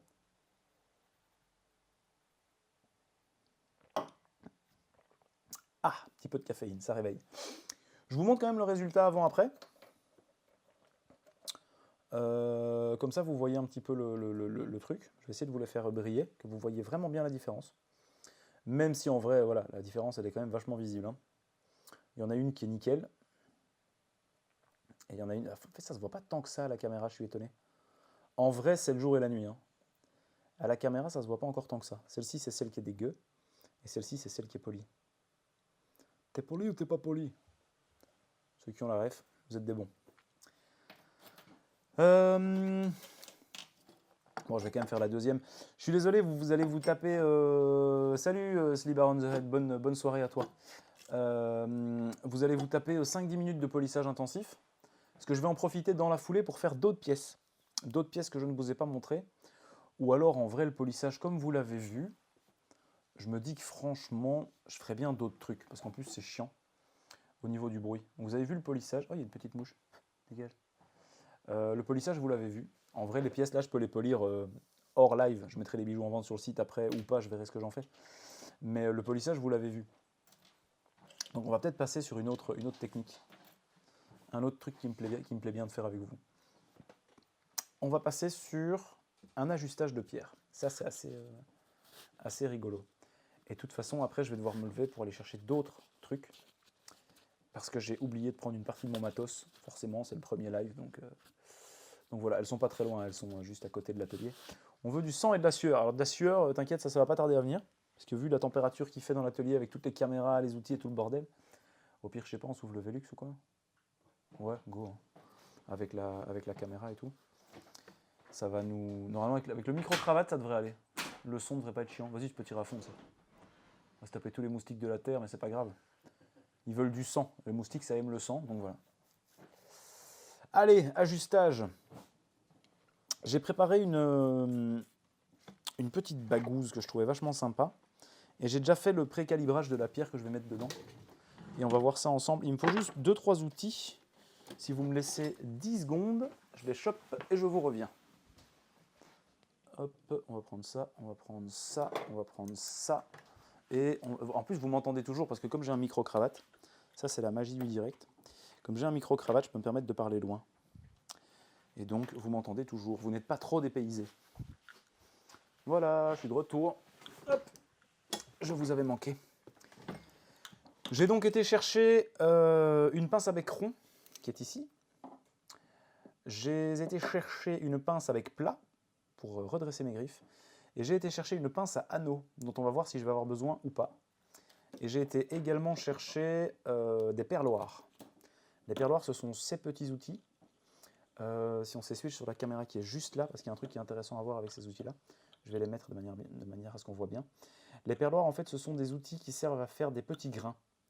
Et c'est cool parce qu'on le voit assez bien à la caméra. Vous voyez des petits trous au bout de ces espèces de pointeaux de métal qui me permettent en fait de faire du grain, c'est-à-dire du boulage de perles pour enclaver la pierre dans le métal. Voilà. Concrètement, la bague que j'ai, c'est... Hop, ça je vais dégager. C'est celle-ci. Alors c'est une jolie petite bague en argent, 1940 à peu près. Et la bague n'a plus de pierre. Elle a encore ces deux petites marques acides sur les extérieurs. Donc ici, vous voyez ce qu'il y a ici et là. Ce sont ce qu'on appelle des marcassites. Ce sont à ne pas confondre avec le minéral marcassite, qui n'est pas la même chose. Et petit montage en argent 835 qui atteste que c'est une véritable ancienne bague. Sauf que je n'avais plus de pierre. Alors je me suis un petit peu amusé avant le live à retrouver une pierre qui pourrait potentiellement matcher. J'avais 2 ou 3 tailles possibles. La première, c'est une taille émeraude, c'est-à-dire celle que j'ai sélectionnée pour vous ici. La seconde, c'était une taille rectangle, taille baguette aussi. Et la troisième, c'était une taille un peu fantaisie, style coussin, mais qui ne rentrait pas dans le chaton. Est-ce que ton métier a des maladies de travail connues, comme des problèmes respiratoires ou des tendinites? Je pense que la partie la plus dangereuse de mon boulot, ce sont les braquages et les cambriolages. Je pense que c'est vraiment la partie la plus La plus dangereuse, maintenant, je sais qu'avec les anciennes pâtes à polir et les soudures à base de cadmium, il y avait pas mal de cas de cancer. Bon, maintenant, a priori, bon, on va dire, le truc con, c'est qu'il faut bien mourir de quelque chose, mais voilà. Tendinite, après, moi, j'ai parfois du... Saturnisme, c'est le plomb, saturnisme. Et on manipule assez peu le plomb en bijouterie. Les étémiers, peut-être le manipulent un peu. On utilise un petit peu de plomb pour la ciselure, même si je pense qu'on est passé sur de la paraffine et de la résine depuis. Mais du coup, a priori, j'espère vivre vieux. Pas trop, parce que j'ai horreur des couches culottes. Mais voilà. Je pense que je devrais pouvoir m'en sortir. Allez, au moins jusqu'à 70 ans, on va dire ça comme ça. Concrètement, j'ai ma pierre qui est ici, qui fait plus ou moins la bonne taille. J'ai déjà regardé. Moi qui suis plus côté minéralogie amateur, c'est quoi la marcasite qui n'a rien à voir avec le minéral? Dans mes souvenirs, c'est un métal, enfin c'est pas un métal, c'est une pierre métallique, entre métal et non métal, comme d'autres pierres dont je vais parler dans la prochaine vidéo, qui est faite à base, je pense que c'est de l'alumine, si je ne me plante pas. Du coup, c'est une pierre synthétique qui est fabriquée et qui garde cette espèce de petit éclat métallique, qui en fait à la base était destiné à remplacer le diamant taille rose sur les bijoux art déco. Et ici, on est en plein dans la période. Enfin non, on est à la fin de la période. Concrètement, ma pierre, alors c'est marrant parce qu'à la caméra, elle sort rouge vif, tandis qu'en vrai, elle est rose. Elle est un peu rose bonbon. C'est une pierre de synthèse, hein, probablement spinel. Ça vaut pas beaucoup, hein, c'est un petit brol. En même temps, sur une bague en argent, je ne me voyais pas aller taper un gros diamant. J'ai regardé voir si j'avais pas une améthyste ou une citrine, mais malheureusement, j'en avais pas à la bonne dimension. Donc je vous montre simplement le matching de la pierre. Vous allez voir qu'on n'est pas très loin d'un presque parfait. Hein. Je vais essayer de ne pas la faire tomber, parce qu'à tous les lives, je fais tomber les pierres. Voilà, vous voyez que si je la mets dans les griffes, on n'est vraiment pas très loin de faire un ajustage quasiment parfait. J'espère juste un truc, c'est que ma culasse, c'est-à-dire la partie basse de ma pierre, n'est pas trop épaisse et que je vais pouvoir la descendre en dessous des griffes. Mais je pense qu'on va être bon. À mon avis, ça va le faire. Alors, le sertissage, c'est une étape dont j'ai une sainte horreur. Parce que moi, je fais l'ajustage de mes griffes à la pince, comme ne le font pas forcément tous les sertisseurs. Ce qui veut dire que je dois être d'une délicatesse assez poussée pour venir abattre la petite griffe qui est ici. Je vais essayer de vous la mettre bien à l'écran. Celle-ci. C'est une des seules qui est très écartée du reste. Et je vais devoir venir vraiment la rabattre sur le caillou, sans qu'elle passe en dessous de ce qu'on appelle le rondiste de la pierre, c'est-à-dire le pourtour. Sinon la pierre saute instantanément. Voilà. T'es sûr que c'est pas pareil que la pierre, car c'est du fer aussi. La marcasite ou marcasite est une espèce de minéral composé de disulfure de... Ah voilà, ok, d'accord. Disulfure de fer. Oui, alors, effectivement, c'est possible que ce soit du fer, mais je sais que ce n'est pas la même chose. Je sais que ce n'est pas la même chose parce que la marcasite minérale, celle qui grandit notamment dans les falaises du Cap Blanc-Nez, si je ne m'abuse, en Normandie, non, c'est dans le Pas-de-Calais, excusez-moi, donc dans le nord de la France, côté côte, celles-là dégagent de l'acide sulfurique quand elles sont en contact avec l'oxygène. Les marcassites qu'il y a ici, elles dégagent rien du tout. Elles dégagent juste des bijoux quand on tape dessus, quoi. C'est très fragile, donc ça saute. Bon, on va... voilà, mais maintenant, après, peut-être que tu as raison, hein, mais je pense que la marcassite de synthèse n'est pas la même. Il me semble qu'il y a une petite nuance. Et j'avais pas eu facile à trouver l'info. Eh bien, je vais me servir justement de la pince dont j'avais un doute, parce que l'avantage de cette pince-là, c'est qu'elle a une amplitude d'ouverture qui est beaucoup plus grande que ma pince plate. En fait, ici, vous voyez, l'angle est beaucoup plus réduit. Cette pince-ci, comme elle est un petit peu arrondie à l'intérieur, elle a des becs qui sont beaucoup plus larges. Et donc, on va passer sur un petit serrage. Ce qui explique pourquoi celles qui sont sur certaines de mes bagues ne bougent pas et brillent toujours autant, je me coucherai moins bête. Voilà, exactement. Exactement. Et chaque jour où l'on se couche moins bête, c'est une journée qui est réussie. Allez, j'espère que mes griffes vont tenir le coup. On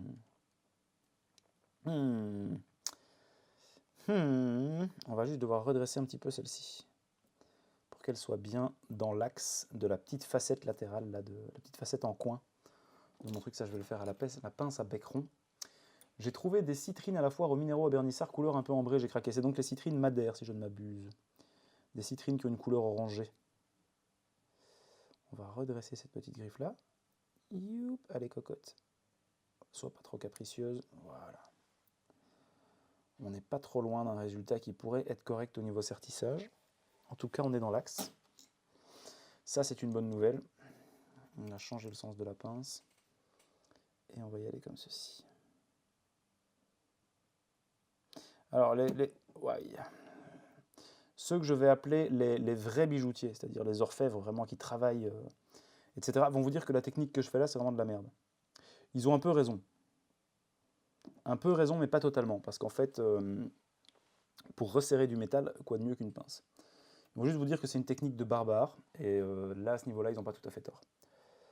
La logique voudrait que je le fasse autrement, mais je n'ai pas les outils à ma disposition. Il faudrait que je puisse avoir mon binoculaire à portée de main. Alors je l'ai à portée de main, mais il n'est pas connecté à la caméra. Et ça, c'est un réel problème, parce que ça veut dire que vous n'allez rien voir. Bon, on va pousser avec le perloir pour voir si je peux plier les griffes dessus carrément. Ça, c'est une étape, alors ça a l'air de rien comme ça, mais c'est une étape qui est super difficile. C'est qu'en fait, il faut avoir suffisamment de force dans les mains et dans les doigts pour tenir la bague à la fois et écraser la griffe sur la pierre. Et ça, c'est une technique qui est vachement touchy. Je vais la mettre de manière à essayer de la péter le moins possible. Alors, je vais mettre mon perloir, il est un peu petit mon perloir. Je vais en prendre un plus gros. Hop. Changement de matos. Et on est parti sur... Ah merde, elle fait une mise au point automatique sur mes perloirs. C'est bon, la mise au point est revenue. Je peux pousser.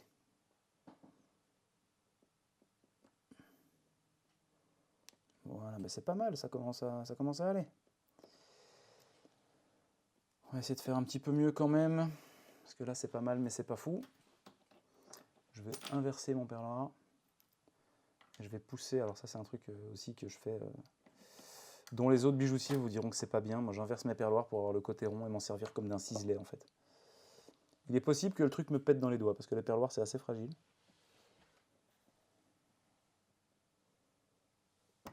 Ah là là là là là là, elle n'est pas évidente cette bague. On voit que c'est du vieil argent. Je vais essayer de resserrer un petit peu les griffes à la pince.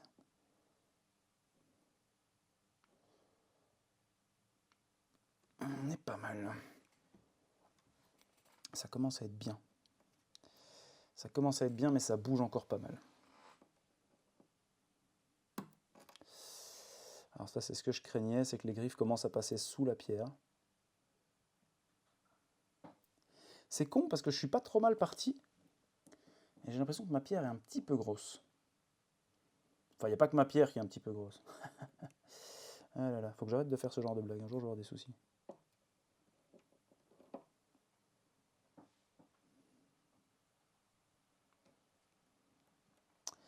Elle veut pas. Hein. Alors ça, c'est le problème du vieil argent. C'est que c'est putain de solide. On va y aller autrement. Là, je suis occupé en fait de rabattre les griffes sur la pierre. Voilà. J'aurais dû faire ça dès le début, je me serais vachement simplifié la vie.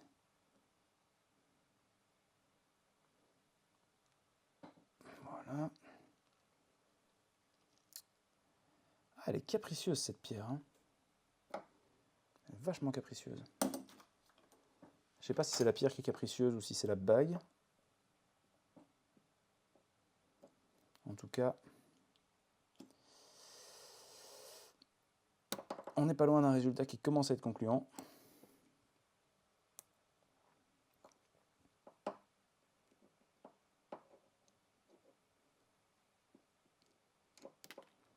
Ah! Pas si concluant que ça, semblerait-il. Ah, ça c'est chiant, la pierre a réussi à tomber, j'arriverai pas à la remettre dedans, tu vois. Ça c'est le truc à la con, mais c'est bon. J'y suis. Allez. Faut tenir, madame la pierre, là, vous commencez un peu à me casser les roubignoles. Oh là là. Je sens arriver le truc foireux. Je sens que je vais pas y arriver. Si? Je suis arrivé? Ah, mais c'est pas mal. Ça commence à tenir. Bah oui, ça tient même plutôt bien. Ça tient même plutôt bien. Et voilà, du coup, vous voyez, ça se fait d'un coup. Hein. C'est vraiment, il y a un moment donné où vous dépassez le stade, entre guillemets, critique du sertissage. Et ça y est, votre pierre, elle tient, elle est dedans. Alors, pour savoir si mes pierres tiennent,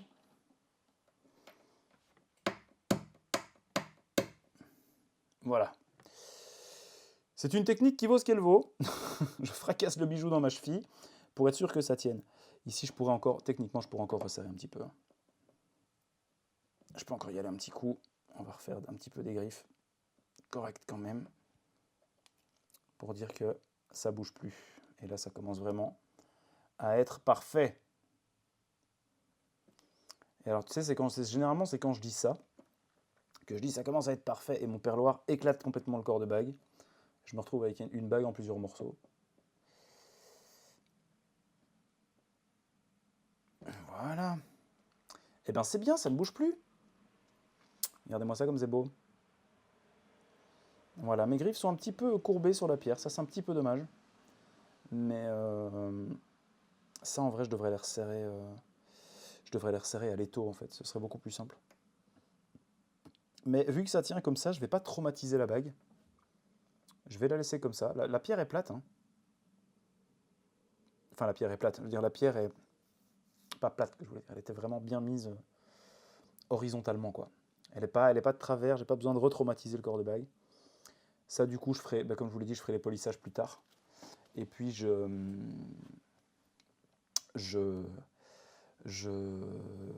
verrai si jamais le truc ne tient pas, il sera temps de refaire un sertissage. Mais si ça tient, je ne vais pas forcer de ouf sur le bijou. Ah, la pyrite et la marcassite, ce sont des polymorphes, en gros des formes de cristallisation différentes d'une même espèce chimique.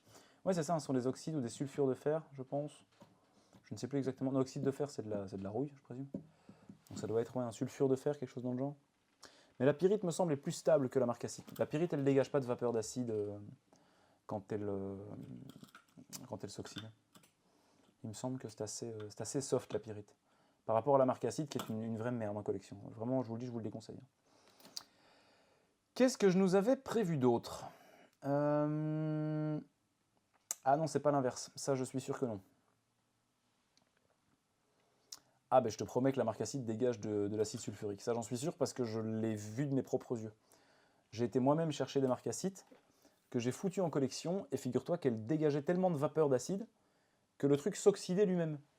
Et donc du coup, il y avait une espèce de mousse jaunâtre et verdâtre qui y émanait des pierres. Et j'en avais discuté avec mon prof de gémologie à l'époque à l'école. Donc voilà. Donc voilà, une plaie la marcassite pour la collection, ouais. C'est ce qui est dit sur Wiki. Bah oui, mais bon, oui, mais justement, alors je sais qu'il y a un mec, alors ça c'est marrant. Sur Wikipédia, il y a un mec qui s'amuse à écrire plein d'articles sur la minéralogie. Et apparemment, le gars est quand même une belle buse, parce que je l'ai déjà vu balancer des coquilles. Moi, je ne suis pas un pro de la minéralogie et de la gémologie. Mais il y en a un qui vraiment relate tous les articles. Et le mec est hyper actif. Et il raconte de la merde. Mais alors, c'est vraiment... Enfin, voilà. Bref, c'est... Voilà. Mais je sais qu'il y a une confusion. Et je m'étais très très bien renseigné sur le truc. Et je pense que je suis sûr de mon information. Après, je peux me tromper. Je ne suis pas toujours le plus compétent. Mais je peux me planter. Je vais juste... me chercher quelques petites pierres dont j'ai besoin pour la suite des réparations. Hop, et je vous reviens instantanément. Voilà, parce que pour la suite, nous allons passer aux marcassites. On va rester en fait sur le thème des marcassites. C'est juste qu'on va passer sur un sertissage. Alors concrètement, ça c'est une bague qui n'a pas une énorme valeur, mais je me dis pour l'exercice, allez, soyons fous, allons-y. Il manque 2 marcassites. Il en manque une ici et il en manque une là. Alors les griffes sont un peu plus petites, donc je vais changer de perloir. Et je vais même devoir changer de perloir genre fort quoi. Je vais devoir prendre un beaucoup plus petit. Je vais prendre celui-ci. Voilà. Je pense que celui-là sera bien. J'ai été un peu trop ambitieux. C'est un peu trop petit. Celui-là, non, non. Celui-là peut-être. Ouais, celui-là a l'air bien. Celui-là a l'air parfait. Là, du coup, on va voir ça. Ouais, ça va être bien.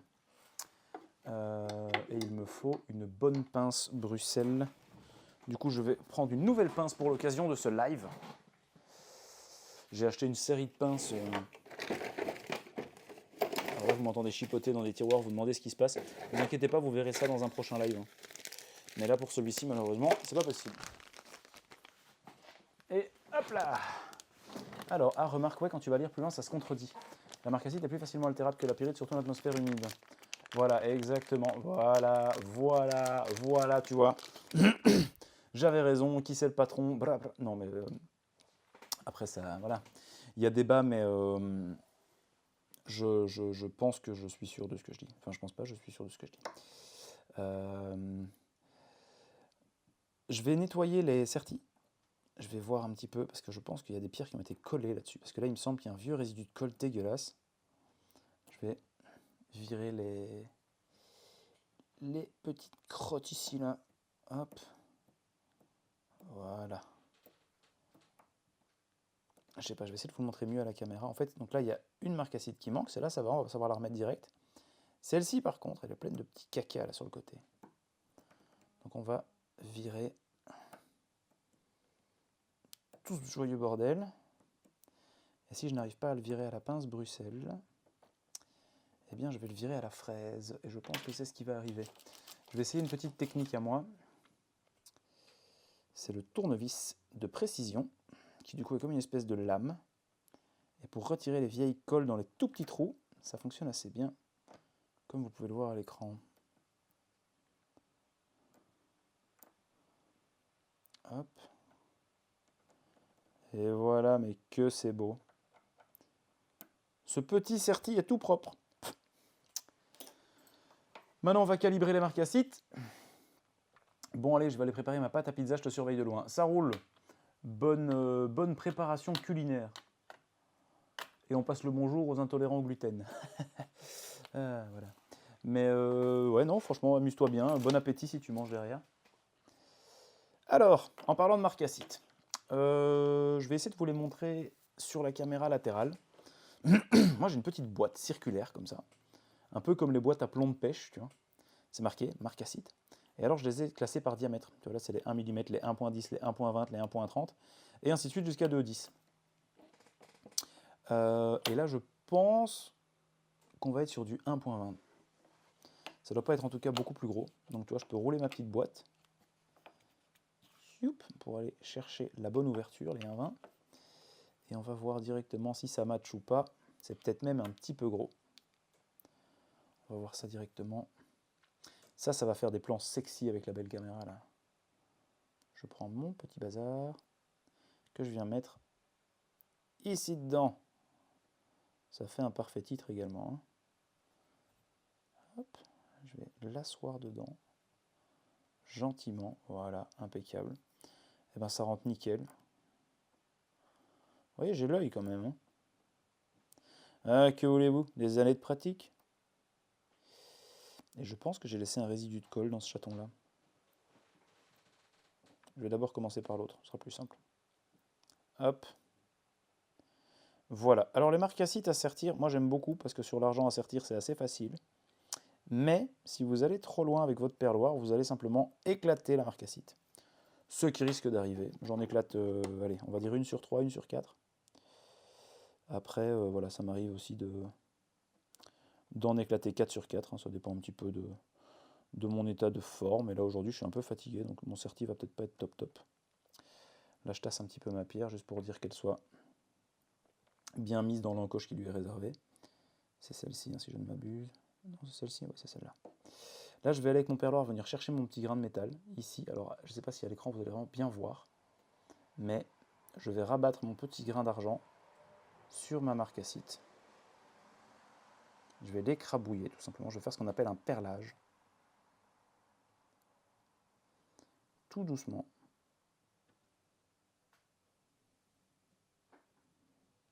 Ah, ça n'a pas marché, ma marcassite s'est retournée.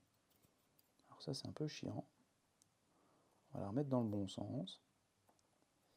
Et là, on passe le bonjour à tous les sertisseurs du monde, hein, qui se tapent ça des dizaines de fois par jour.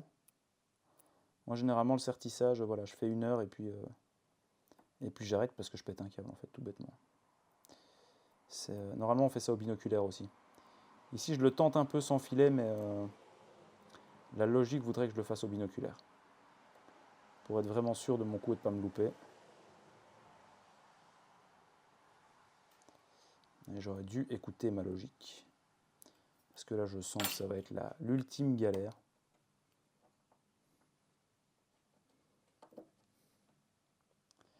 Alors, je vous demande un petit truc dans le chat. Vous qui êtes là, j'en profite. Dites-moi un petit peu dans les commentaires du chat si le format vous plaît au niveau des lives. Si vous trouvez que c'est cool, est-ce que c'est suffisamment animé pour vous? Est-ce que ça correspond à quelque chose que vous pourriez regarder régulièrement comme format? Est-ce que vous trouvez ça relaxant? Est-ce que vous trouvez ça chiant? Juste comme ça, j'ai une petite idée de comment je pourrais orienter mes prochains lives. Utilise la loupe de Christophe. Moi, c'est vrai que je pourrais utiliser la loupe de Christophe. Ah, il y a Maëlys qui nous rejoint. Salut, salut. Je suis désolé, hein, je zappe peut-être des commentaires, mais comme je suis dans mon boulot en même temps et que je vous parle en même temps, c'est un peu, voilà, c'est un petit peu compliqué pour moi. Mais voilà, ici du coup, j'ai réussi à perler mes grains nickel. Et concrètement, ça marche, hein. On est vraiment pas loin d'un résultat qui va me plaire. La marque acide bouge encore un tout petit peu.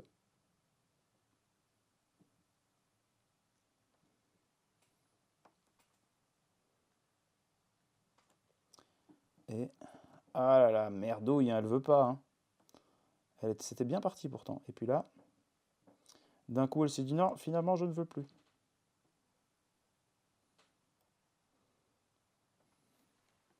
Je suis désolé, je vais mettre ma main devant la caméra. Je sais que ça ne se fait pas, mais voilà, je pense que celle-ci est bonne. Je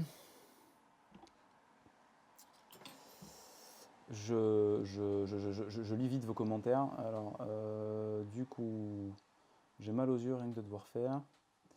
J'adore, mais tant mieux. Morse, très intéressant. Hello les gars, trop cool. Celle que tu mets sur... je pourrais. C'est relaxant, c'est cool, c'est zen, oui, effectivement. On veut plus de son de Dremel et de fraiseuse, t'inquiète. Je vais te faire découvrir les joies du bain et ultrason après, tu verras. Ça me fait une petite soirée calme pour ma part, mais très bien, super sympa et instructif, cool. C'est cool les cams, si tu ne parlais pas, je dis pas, mais là tu nous réponds, donc c'est cool. J'écoute, mais je fais quelque chose d'autre à côté, mais tu as parfaitement le droit. Comme tu m'as hypé, je me suis acheté des binoculaires 15 fois. Ok, d'accord. Perso, j'aime bien l'interaction avec le chat, c'est cool. Ok, concrètement, c'est que ça vous plaît globalement. C'est plutôt une bonne nouvelle pour moi. Puisque je ne vous cache pas, pour ceux qui sont sur le Discord, ils ont peut-être suivi les péripéties du jour. Voilà, ce coup-ci, on est bon, elle est sortie. Non, elle n'est pas sortie, putain. Et elle est tombée. Pour ceux qui n'ont peut-être pas suivi les péripéties du jour, Nathan a travaillé sur la mise en place du live depuis, je pense, midi. C'est ça, hein? Midi et demi? Ouais, 13h. Donc ça nous a mis quand même, enfin ça lui a mis surtout, à peu près toute l'après-midi en fait, pour mettre toutes les caméras en place et tout le bordel, quoi. Ça c'était vraiment... c'était pas évident pour lui. Mais bon, il s'est décarcassé, le résultat est pas mal, me semble-t-il. Bon, il y aura toujours possibilité... il y aura toujours une possibilité d'améliorer, hein, ça c'est sûr. Pas encore mais à 100% satisfait. voilà, pas encore à 100% satisfait si vous ne l'entendez pas. Mais la semaine prochaine, ce sera mieux. La semaine prochaine, ce sera bon. Ok. Ouais, parce que si le setup fonctionne, et là il a l'air de fonctionner, ça a l'air de plaire, il faut bien vous dire que c'est un truc qu'on va réitérer. Et si jamais ça vous plaît vraiment, il est possible qu'on réitère ça chaque semaine. Parce qu'au bout d'un moment, je n'aurai peut-être plus besoin d'avoir des Nathan de permanence avec moi, puisqu'on est occupé de tout configurer sur une... c'est pas un Stream Deck, mais sur une tablette préprogrammée avec les plans, etc. Qui nous permet de switch. Et du coup, je sais pas si tu lis les commentaires ou pas. Il y a des gens qui te félicitent dans le chat. Mais après ça, je pourrais lancer les lives à peu près quand je veux, quoi. Il faudra juste mettre mes caméras en place et puis YOLO, quoi. On pourra se faire bien plaisir. Même presque tous les soirs de la semaine si je le décide. Voilà, ce coup-ci on en a une qui tient. La moins chiante. Setup parfait, un peu de gaffeur au sol et hop, on sait où positionner les caméras. Oui, bah oui, ça forcément. Et c'est vrai que la caméra qui donne le plan là sur lequel je bosse pour l'instant, c'est une caméra que j'ai découverte avec Arnaud, donc l'ami Astronogeek. Quand il est venu fabriquer sa bague, il est venu avec son matos. Et il en avait deux comme celle-là. Parce que bon, le mec est quand même un peu plus lourd que moi. Et on a vraiment, on peut le dire comme ça, hein, je pense, Nathan, on a eu le coup de cœur, quoi. On a vu les images, on a vu comment ça fonctionnait, on s'est dit, waouh, putain, c'est trop bien. On va faire des trucs de fou. C'est clairement pas donné, hein. On est sur une caméra qui coûte très cher, mais j'ai envie, et je suis pas le seul, hein, je pense, dans l'équipe, on a tous envie que ce projet YouTube décolle. On a tous envie de pouvoir se donner on va dire, le courage de nos ambitions. Parce que pour ceux qui ne le savent pas, bon, j'ai Nathan avec moi ici. Mais il y a aussi un autre Nathan qui s'appelle Sensarfreud dans le chat, qui lui bosse avec nous aussi au quotidien pour la gestion des réseaux, pour la gestion des mails et des commandes clients. Donc quand vous avez des contacts par mail, c'est avec lui que vous les avez la plupart du temps. Et donc du coup, on est toute une équipe derrière à vouloir que ce projet décolle, parce que en fait, ça nous hype de fou. On s'amuse énormément. Et voilà, je pense que là... Ben voilà, c'est parfait. On a refait les petits grains. Juste resserrer un petit coup celui-ci qui me semble un peu faiblard. Voilà. Je disais, on est donc toute une équipe derrière. Et on a envie que ça décolle, parce que si ça décolle, eh ben on pourra faire plus de projets cool. Et si on peut faire plus de projets cool, ça veut dire qu'on peut plus s'axer sur le docu, on peut plus s'axer sur des grosses vidéos. Et ça, ce serait vraiment trop bien. Maintenant, à voir un petit peu comment le projet va évoluer, mais je pense que 2024 va être une excellente année. Et nous sommes quasiment 30 sur le chat ce soir. C'est pas mal. Apparemment, le format plaît aux gens. Je pense ça fait un moment qu'on n'avait plus été aussi nombreux. Les derniers lives, on était 13, 14. Et bien voilà, une petite bague réparée de plus. Hein. Vous voyez que les pierres tiennent bien. Là, je vous raconte pas des sacs. Hein. Là, ça tient. Ça va passer du coup au polissage que je vais vous épargner, bien sûr. Et vous la verrez pop sur le site un de ces jours. Forcément, ou peut-être pas. Hein. Je ne suis pas sûr que je vais les mettre sur le site, ces bijoux-là. Je vous propose de passer sur quelque chose de différent. Alors, je vais ranger mes boîtes à pierres pour ne pas les faire tomber, parce que si je les fais tomber, c'est un autre membre de l'équipe qui va hurler. Hop, c'est l'ami géologue qui bosse avec nous. Et salut Alexandro, bienvenue parmi nous. Alors, au milieu de la... Pardon, excuse-moi, je n'avais pas vu le truc. Au milieu de la bague, je pense que c'est une imitation d'onyx. À mon avis, pour moi, c'est une résine, en fait, tout bêtement. Parce que, ouais, c'est ça, c'est un onyx mauvais qui est résiné pour garder une espèce d'effet brillant et faire croire qu'il est serti. Et ça, c'est un peu le chic des bijoux indiens de nouvelles factures qui arrivent depuis les années 80 sur le marché. C'est qu'ils vous foutent des pierres et au-dessus, ils mettent une résine. Et alors, c'est souvent des turquoises, c'est souvent des malachites, c'est souvent des onyx, c'est-à-dire des pierres qui n'ont pas de transparence, comme ça, en fait, on ne voit pas la résine. Et du coup, voilà, ça tient bien, hein, ça donne l'effet et tout. Mais malheureusement, je vais peut-être juste vous montrer le polissage que ça donne, les marcassites. Parce que une fois que c'est repoli, c'est vraiment un truc de fou. Ça a vraiment un effet très particulier. Je vais remettre la bague ronde, parce que j'attaque jamais un polissage sans remettre une bague ronde. Et celle-ci, elle est ronde, c'est bien. Hop, et je vais juste vous mettre un petit coup de Dremel pour vous raviver les oreilles, pour vous réveiller un petit peu. Et comme ça, vous allez voir ce que donnent les marcassites en poli. Vous allez voir que c'est assez sexy. Moi, la marcassite, personnellement, j'aime beaucoup ça. Je mets mon petit gant de proctologue. S'il y a quelqu'un qui veut un examen, c'est le bon moment. Il a déjà servi en plus. Et on est reparti. Je vais fermer ma boîte à marcassite. Parce que si je tape dedans, je vais foutre des marcassites partout. Je ne vais pas la ranger parce que je ne range pas mes affaires. Allez, c'est parti.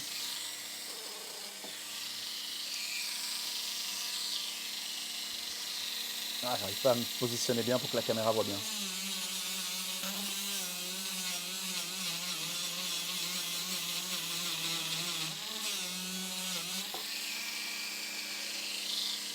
Alors, vous allez voir ici clairement ce que ça donne.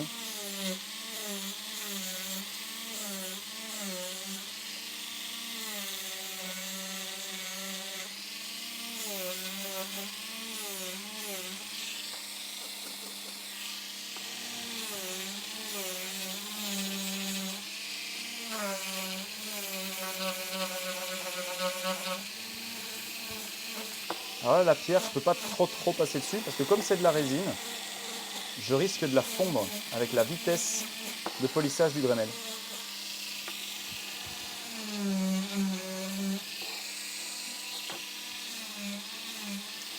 Et c'est aussi le polissage un excellent moyen de savoir Un excellent moyen de savoir si vos pierres sont bien serties. Parce que les vibrations que ça envoie dans la bague, c'est assez violent. Et là, du coup, elles ont tenu le coup, hein, elles sont ici. Elles ont tenu le coup et du coup, vous voyez vraiment que le truc brille 10 fois plus qu'au départ, quoi. Pour pas fondre la résine, mets une tonne de pâte à polir. Ouais, je pourrais, mais déjà, j'ai pas envie de niquer mon tube de pâte à polir, parce qu'en plus, c'est pas très bon pour la santé. Mais je préfère juste être précis. Voilà, juste être précis dans mon polissage. J'ai pas tout fait, comme ça, je vous épargne le bruit. Mais je préfère avoir un polissage précis pour éviter de niquer ma résine, quoi. Du coup, c'est plus joli comme ça. La petite bague en or. Alors, il y a un truc que je trouve super beau, que j'ai trouvé en Bretagne. Et il faut que je vous montre ça. Parce que c'est vraiment une bague sur laquelle j'ai eu un coup de cœur de dingue. Je vous la montre sur la caméra de droite, du coup. C'est une bague Napoléon III. Et ça, du coup, j'en ai la certitude. Et j'en ai la certitude, pourquoi? Eh bien, parce qu'en fait, si vous voyez ici, vous avez la date qui est gravée dans le bijou. Donc concrètement, il est marqué le 3 mars 1874. Et donc en fait, elle est sertie d'un cabochon de turquoise qui a été monogrammé aux initiales de la personne à qui elle a appartenu. Alors, je n'ai pas l'histoire du bijou. Je l'ai trouvé dans une vitrine. La dame savait que c'était de l'or. Je l'ai payé. Hein. Enfin, je l'ai payé, oui, je ne me suis pas encouru avec en courant. Mais je veux dire, j'ai payé le prix du bijou. Je crois qu'on était à une histoire de... Je crois que c'était 280 €, cette bague-là. C'est une turquoise. Bon, la couleur est peut-être un peu claquée par la caméra.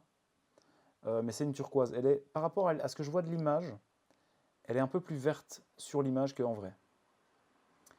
Et je ne sais pas la date de quoi c'est. Il faudrait regarder s'il y a eu des grands événements le 3 mars 1874. Mais elle est dans un état, mais elle est parfaite, elle est nickel, il n'y a aucune usure. Ce truc n'a probablement jamais été porté. Elle est sublime. Et ça, c'est le genre de truc que je vais prendre un plaisir à polir très délicatement. Et alors, il y a Sensarfreud qui va nous faire un de ses shooting photos complètement claqué. Et ça, c'est le genre de pièce sur mon site, je sais que ça va cartonner, quoi. C'est le genre de truc qui me plaît beaucoup. Le mariage de la dame, peut-être. Je sais pas. Je vois pas en fait, je suis toujours en petit sur les plans, là. Ouais, parce que en fait, j'ai le chat qui est là sur le côté, du coup, je vois pas le truc. Et Sur chaque autre plan, c'est toujours... Ok, d'accord. Et là, je suis en grand, maintenant. Ah, c'est bien. Hein. C'est quand même vachement cool d'avoir un régisseur plateau comme ça qui te gère tout. Tu dois même pas te casser le cul, tu es là tranquille. Oui, c'est ça, ça peut être le mariage, une naissance, un divorce, on ne sait pas. On sait pas. Effectivement, ça peut être un événement joyeux ou un événement malheureux, on ne sait pas. Alors, je peux vous montrer un truc qui est rapide. Et il ne s'agit pas d'un rapport sexuel. Je peux vous montrer quelque chose qui est rapide et que tout le monde se demande, la plupart du temps, c'est que comment est-ce qu'on remplace un fermoir de collier? Alors ça, la plupart des gens, ils ne le savent pas, et c'est extrêmement con à faire. Je pense que j'ai mes fermoirs à portée de main. Je dois peut-être même pas bouger de trop. Normalement, je les ai ici. Vous voyez, comme je suis un garçon organisé, j'ai un tiroir bélière, apprêt et boucle d'oreille. Donc les apprêts, en fait, c'est le nom des fermoirs. Je peux vous le montrer comme ça. Non, on va le montrer sur le plan du dessus, en fait. Je suis con, c'est 10 fois plus facile. En fait, j'ai des petites boîtes avec tout ce dont j'ai besoin pour faire mes réparations de bijoux. Je fais un peu l'incliné, comme ça vous n'avez pas trop les reflets. C'est tout des fermoirs. Alors généralement, quand je commande chez les fournisseurs, j'en commande plusieurs, comme ça je suis tranquille pendant un moment. Ça, par exemple, c'est des bouts de chaîne qui servent normalement à venir... Je vais poser le tiroir, comme ça vous comprenez bien de quoi je parle. Vous voyez ici au bout, là, il y a des petites espèces d'oreilles de lapin, comme ça, là, de Mickey plutôt, qu'on vient replier. Et bien ça, c'est les mêmes pièces, en plus gros, que j'utiliserai pour faire des réparations si c'est trop usé. Et ici, le fermoir, il est pété sur cette chaîne-ci. Vous voyez, il bouge n'importe comment. Et du coup, la chaîne, elle est quand même sympa. C'est une belle petite chaîne homme en argent, hop, que je trouve assez jolie. Donc ça, je vais essayer de la revendre. Je vais essayer de ne pas la fondre. Je ne vais pas la sacrifier. Donc du coup, il me faut un fermoir qui soit plus ou moins similaire à celui-là. Et je pense qu'on est sur un fermoir menottes de 9 mm ou de 8,5. Celui-là me semble très bien. Non, c'est un peu petit. On va partir sur du 10.5. Quoique 10.5, c'est un peu petit aussi. Partir sur du 12. Ouais, c'est du 12. Alors vous allez voir la réparation la plus rapide de l'histoire de la bijouterie. Il n'y a rien de plus con à faire que de changer un fermoir. Mais vraiment, ça, c'est d'une facilité déconcertante. Je prends mon nouveau fermoir en argent. Voilà. Vous avez du coup ici l'ancien et le nouveau. Hein. Je vous laisse comparer voilà, la brillance. Je vais le mettre peut-être plus au milieu pour qu'on voit mieux sur votre caméra. Celui-ci fonctionne du coup parfaitement. Il faut savoir que les petits anneaux qui font la jonction ici entre votre réel mousqueton et la fin de votre chaîne, ils ne sont jamais soudés. Donc qu'est-ce qu'on fait? Eh bien, c'est très facile. On prend une pince plate, on ouvre l'anneau, on vire le fermoir et on met le fermoir, le nouveau. Et puis c'est bon, c'est terminé. Donc hop, je regarde où est la jonction de mon anneau. On peut très clairement voir qu'elle est ici, sur le côté là. J'essaye d'avoir la mise au point de la caméra. Voilà. Du coup, je prends une pince plate. Moi, j'y vais à l'ongle hein, parce que je suis une brutasse. Je mets mon ongle ici. Hop. Voilà. Je mets l'ongle là. Je tire. Alors, ça fait un peu mal à l'ongle, mais au moins c'est fait. Hop. Je vire mon fermoir. Je prends le nouveau. Celui-là, je pense que je vais devoir le faire à la pince. Quoique. Hop. Je l'écarte très légèrement. Je viens l'enfiler sur le collier. Là, par contre, pour être sûr d'être précis, je prends une seconde pince et je viens fermer les deux parties pour ajuster. Hop, du mieux possible. Et voilà, c'est fait, c'est terminé. Je vais juste le resserrer un tout petit coup sur les extérieurs, voilà, pour dire d'avoir un résultat optimal. Voilà. Et voilà, c'est fait, c'est plié. Quand je vous dis d'ailleurs que c'est la réparation la plus rapide de l'histoire, je ne vous ai pas menti. La réparation, là, elle est terminée. J'ai plus qu'à polir la chaîne et elle repart à la vente, quoi. Alors, pourquoi est-ce qu'on ne soude pas les anneaux là? Alors, c'est une bonne question. Et elle a une réponse qui fait parfaitement sens. C'est qu'en fait, à l'intérieur de ces petits fermoirs... Alors, je vais peut-être vous... on va profiter d'avoir un fermoir cassé à portée de main pour vous montrer pourquoi ça arrive comme ça. Très simple. Je vais d'abord découper le fermoir.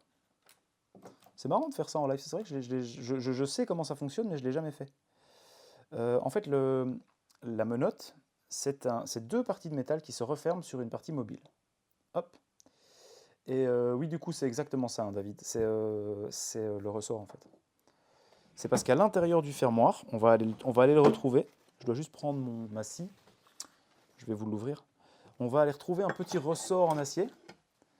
Et l'acier, le problème, c'est que quand tu le recuis, c'est-à-dire que tu le montes à température de chauffe, presque fusion en fait, tu te retrouves avec un métal qui ne reprend pas sa forme après, qui ne conserve pas du tout son élasticité.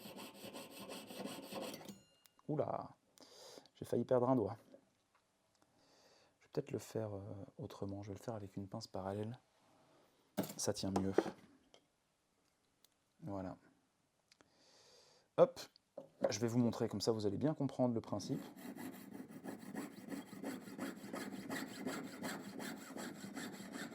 Voilà, les lames de scie Bockfield, ça passe comme dans du beurre. Hein. L'argent, ça va très vite. On va essayer d'aller pour tous les métaux. Il y a des soucis par contre pour le bois. Tu peux être certain qu'il est précieux. Je ne sais pas, il faut tester, ça réagit ou pas. Certains bois, par exemple, tu blanchis, tu bougies ton lustrage. Alors, j'ai pas dû trop suivre votre conversation. Je ne sais pas ce qui s'est dit dans les commentaires. Le bain à ultrasons, un truc dans le genre. Le bain à ultrasons, si c'est de ça dont vous parlez, c'est vrai que c'est un peu chiant pour tout ce qui est autre que métaux et pierres précieuses. Et encore, pour certaines pierres précieuses, c'est vraiment de la merde. Hein. Par exemple, pour des pierres comme l'opale ou des pierres comme l'émeraude. Voilà, là je vous montre je suis désolé, j'ai tapé dans le micro.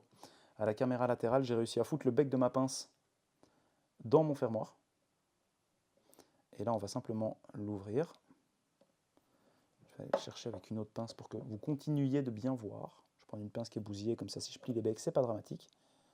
Hop, j'ouvre mon fermoir. Et en fait, si vous regardez ici, à l'intérieur, ici, en fait, c'est de la rouille qu'on voit.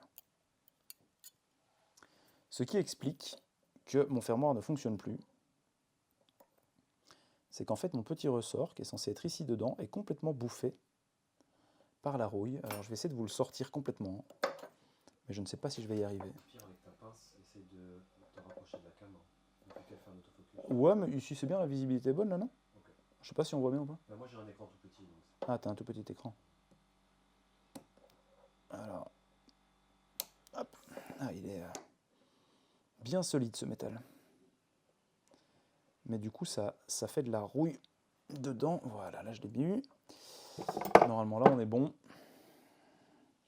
Ouais, je saurais pas le sortir en fait, le ressort il est tellement dégueulasse. Mais ici dedans, vraiment là, vous avez un ressort en fait. Ah ben voilà, je l'ai, c'est bon, il est sorti. Il est là. Voilà. Et en fait cette partie-là, c'est du fer. Donc déjà ça rouille avec le temps et la flotte et la sueur et les eaux salées pour les gens qui vont nager avec leurs bijoux, etc. Et si jamais je fais un recuit, donc si jamais je soude le petit anneau qui fait la jonction, comme on en parlait juste avant, si jamais je viens souder le petit anneau qui est ici, je vais faire une chauffe sur mon fermoir également, et la chauffe sur mon fermoir va détendre mon ressort. Et si ça détend mon ressort, eh ben, j'ai exactement le même résultat que ce que j'ai eu avant ici, avec le fermoir que j'ai découpé, c'est que simplement il ne va plus se fermer. Voilà, tout bêtement. C'est pour ça que les fermoirs ont d'ailleurs une autre durée de vie, et que généralement, quand on sent qu'ils commencent à devenir faiblards, on les remplace. Et cette partie-là n'est jamais soudée non plus pour une autre raison, que moi j'explique assez régulièrement aux clients, parce que c'est pas un truc qui est évident pour tout le monde. C'est que pour de l'argent, à la rigueur, j'ai envie de te dire, tu attrapes ta chaîne quelque part, ta chaîne va casser. Par contre, imagine la même avec une grosse chaîne en or blanc. Honnêtement, si tu te retrouves à te faire arracher une chaîne en or blanc dont les fermoirs sont soudés, si le truc ne lâche pas, ça fait l'équivalent d'une chaîne de tronçonneuse, quoi. Imagine, je sais pas moi, tu prends ton écharpe, tu tires ton écharpe, tu tires ta chaîne en même temps, les maillons vont te découper, quoi. Donc parfois, il vaut mieux que ta chaîne lâche plutôt que ta carotide. Ça semble faire sens, quoi.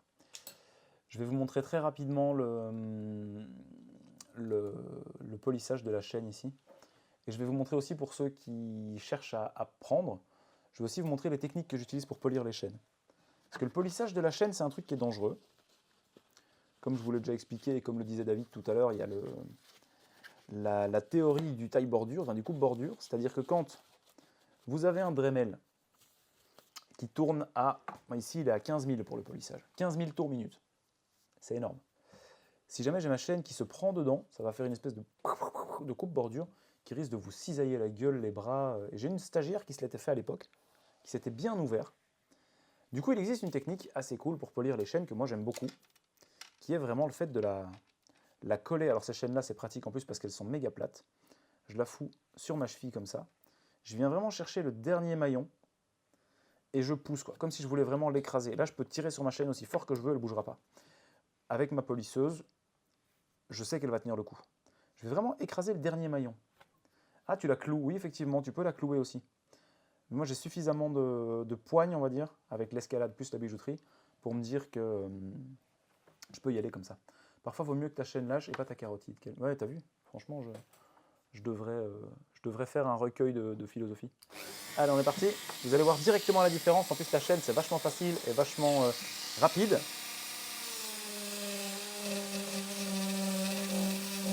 Faut un peu pousser par contre. Et moi, je me mets un peu de travers pour polir. Voilà. Et une fois que c'est fait, hop, j'avance jusqu'au dernier maillon que j'ai poli. Je reprends un petit peu de pâte et on est reparti. Alors ici, la chaîne, elle est un petit peu usée. Donc, j'ai pas un poli miroir instant. Je dois un peu forcer. Mais sur une chaîne qui n'est pas aussi usée que celle-ci, je passe un coup, c'est bon. Hein. Je prends le truc, je fais vite, hop là, et c'est réglé, quoi. Ici, on va... Ouais, elle est encore un peu crade. Hein. Peut-être encore un peu mal vieillie, celle-là aussi. Il faudrait peut-être un petit coup de bain ultrason pour celle-là. Mais on peut quand même voir le résultat déjà qui n'est pas dégueulasse. Hein. Bon, forcément, ici, je vais vite. Hein. Je ne travaille pas aussi rapidement d'habitude. Alors, vous allez voir directement là. Enfin, je dis directement, mais c'est parce que la caméra, c'est pas certain. Ouais, c'est pas encore flagrant comme effet à la caméra. Hein. On voit qu'il y en a une qui est un peu plus brune et l'autre qui est un peu plus argentée, quoi. à cause de la lumière. Ouais, c'est à cause de la lumière. Tu veux que j'éteigne la lumière? On va tester. Pour voir si on voit la différence.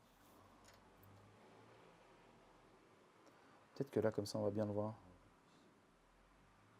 Ouais, quand même. Hein. On voit que celle qui est vers moi, c'est-à-dire celle qui est ici, est quand même nettement plus brillante, quoi. Ben là, tu vois, pour le coup, je passerai sur un tour FX et je polirai la chaîne en la fermant le long d'une frotte. Oui, tu peux le faire comme ça aussi. Hein. Tu peux le faire comme ça aussi sans problème. Tu peux la mettre sur une planche. Toi, tu as un rail dans ta planche. Tu prends ta planche, tu la cloues sur ta planche, comme le disait David. Ou même, tu mets un seul clou et tu viens vraiment la rabattre par en dessous et tu passes comme ça sur le touret. C'est vrai que c'est réglé. Mais comme je l'ai expliqué, pour des raisons pratico-pratiques, moi ici, je ne peux pas le faire au touret pour l'instant. Parce que je suis en live et que je ne peux pas déplacer les caméras comme je le sens. Ça va peut-être venir avec les caméras sur le téléphone quand on fera des lives un petit peu plus élaborés. Mais du coup, je pense que voilà, c'est un bon début pour entamer ces live crafting, quoi.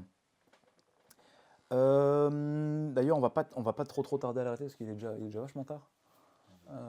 Tu bouges à quelle heure, toi? Ouais, ok, donc on va tout doucement calmer le jeu. Ok. Dis-moi, la canti, c'est juste du fil de soie qu'on utilise au niveau du fermoir, j'ai bien compris.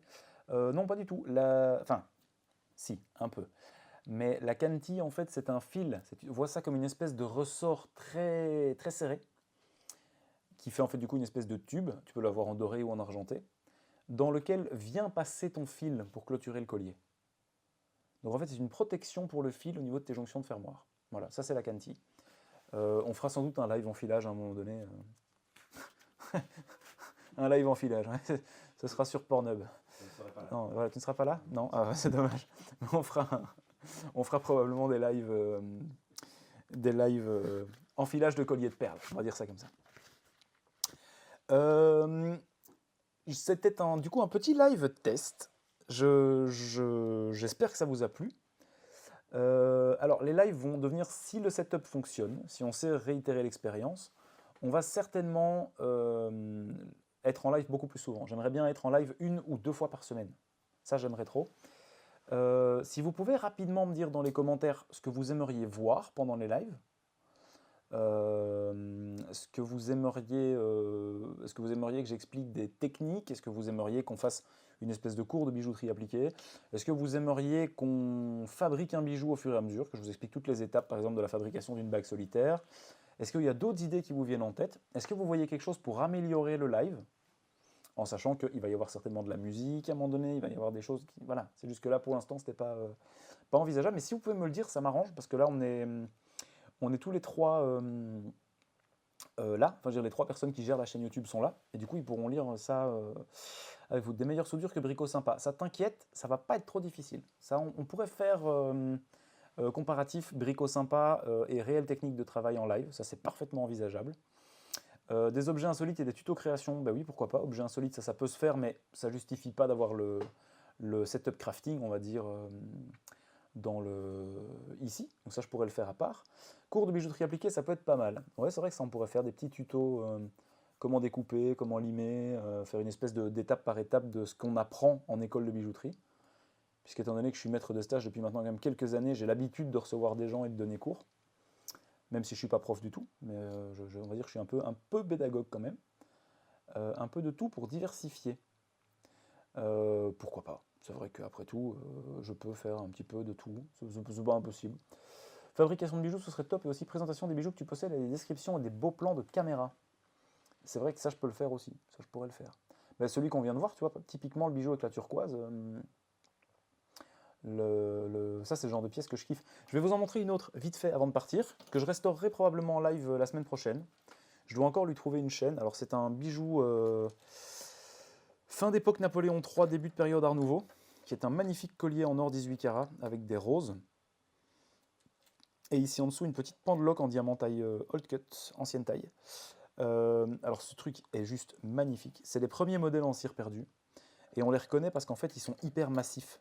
Et que c'est travaillé à l'arrière. C'est pas beaucoup travaillé, mais vous avez quand même des petites traces de guilloche, en fait, des petites traces d'échoppe qui sont venus refaire des gravures. Ça, on va le restaurer en live. Ça va pas être très compliqué. Le seul petit souci que possède ce collier, c'est qu'en fait, il lui manque un morceau de chaîne. Vous voyez? C'est une très belle chaîne ancienne, mais il me manque une partie de la chaîne. Ici, j'ai le fermoir, mais là, il me manque un morceau. Donc, il faudrait que je retrouve une chaîne ancienne et que je m'amuse à la transférer sur ce collier-là. Une fois que celui-là sera prêt, il sera sur le site, celui-là d'office. Et ça, c'est juste... Waouh, c'est une pièce que j'ai trop envie de faire parce qu'elle est sublime. La finesse de travail est juste incroyable, quoi. Donc ça, du coup, je vais certainement le faire passer. Après, si je peux vous montrer une autre petite pièce que j'ai restaurée dernièrement, j'ai fait ce petit serpent qui n'avait pas grand-chose à restaurer. C'est une bague en 14 carats. C'est juste que la pierre qui était sur sa tête, c'était un zirconium. Je trouvais ça un peu dommage. Du coup, j'ai viré le zirconium, j'ai mis un diamant. Voilà. Parce que des diamants, j'en ai quelques-uns en stock. Du coup, le serpent est beaucoup plus joli.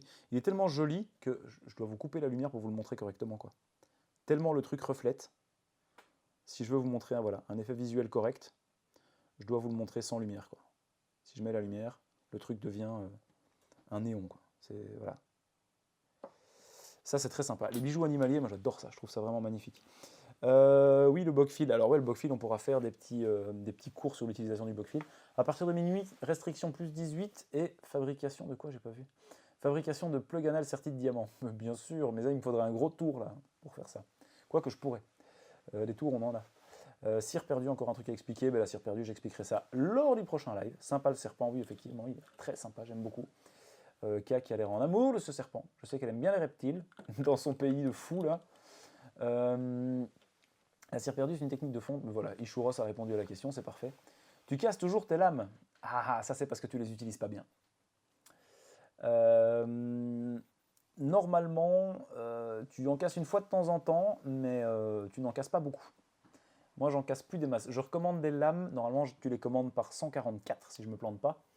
Je crois que j'en commande une fois tous les 4 ou 5 ans, je dirais. Pourtant, mon Bockfield, je l'ai tous les jours en main. Et il y a des jours comme ça où je casse 20 lames d'un coup. Et puis des jours où je casse pas ma lame, et ça dure 3 semaines. Je ne sais pas pourquoi. Voilà, c'est comme ça. Mais il y a une technique, hein, il y a une manière de fonctionner qui fait que tu vas économiser tes lames. On en parlera, on en parlera. Tu prends des lames plates. Il est hors de question que je prenne des torsadés. Les torsadés, c'est des trucs de brut, je ne supporte pas ça. C'est vraiment, le truc, c'est une foreuse en fait. Bon, sur ce, les petits amis, merci pour vos retours. Merci d'avoir été là avec moi pendant ces putains de 2 heures. Ça fait déjà 2 heures qu'on live. J'ai l'impression qu'on a commencé il y a 10 minutes, tellement j'ai des trucs à vous dire et à vous montrer. Mais on va se revoir. On va se revoir probablement la semaine prochaine. N'hésitez pas à rejoindre le Discord pour ceux qui n'y sont pas déjà. Je sais que je n'y suis pas trop actif pour l'instant, mais j'y reviens là maintenant. Pour être au courant de tous les lives, pour avoir des petites exclus vidéo, pour avoir des petites photos de moi au quotidien, c'est le moyen le plus simple pour être en contact avec moi aussi. Je me mets parfois sur les salons vocaux aussi pour discuter avec vous. Bon, il n'y a pas encore grand monde, mais un jour ça viendra. Voilà, je pense que c'est un bon moyen de rester en contact. Donc le petit Discord, les liens sont dans les vidéos, dans les descriptions. Enfin bon, voilà. Je ne sais pas quoi vous dire de plus, si ce n'est rejoignez-moi là-bas, j'y suis actif en dehors des lives. On parle de plein de trucs. La prochaine vidéo sort, pas ce dimanche-ci, le dimanche prochain. Le prochain live se fera peut-être jeudi prochain, on verra selon les disponibilités de tout le monde. Eh bien écoutez les petits amis, je ne sais pas quoi vous dire de plus, si ce n'est que je vous fais un gros bisou. Je vous souhaite une excellente soirée et on se voit très très bientôt, que ce soit ici ou sur les réseaux. À bientôt pour le prochain Twitch, et pour le prochain Twitch, il y aura de la surprise, faites-moi confiance. Je vous embrasse, plein de bisous. Ciao les petits loups, bonne soirée à vous.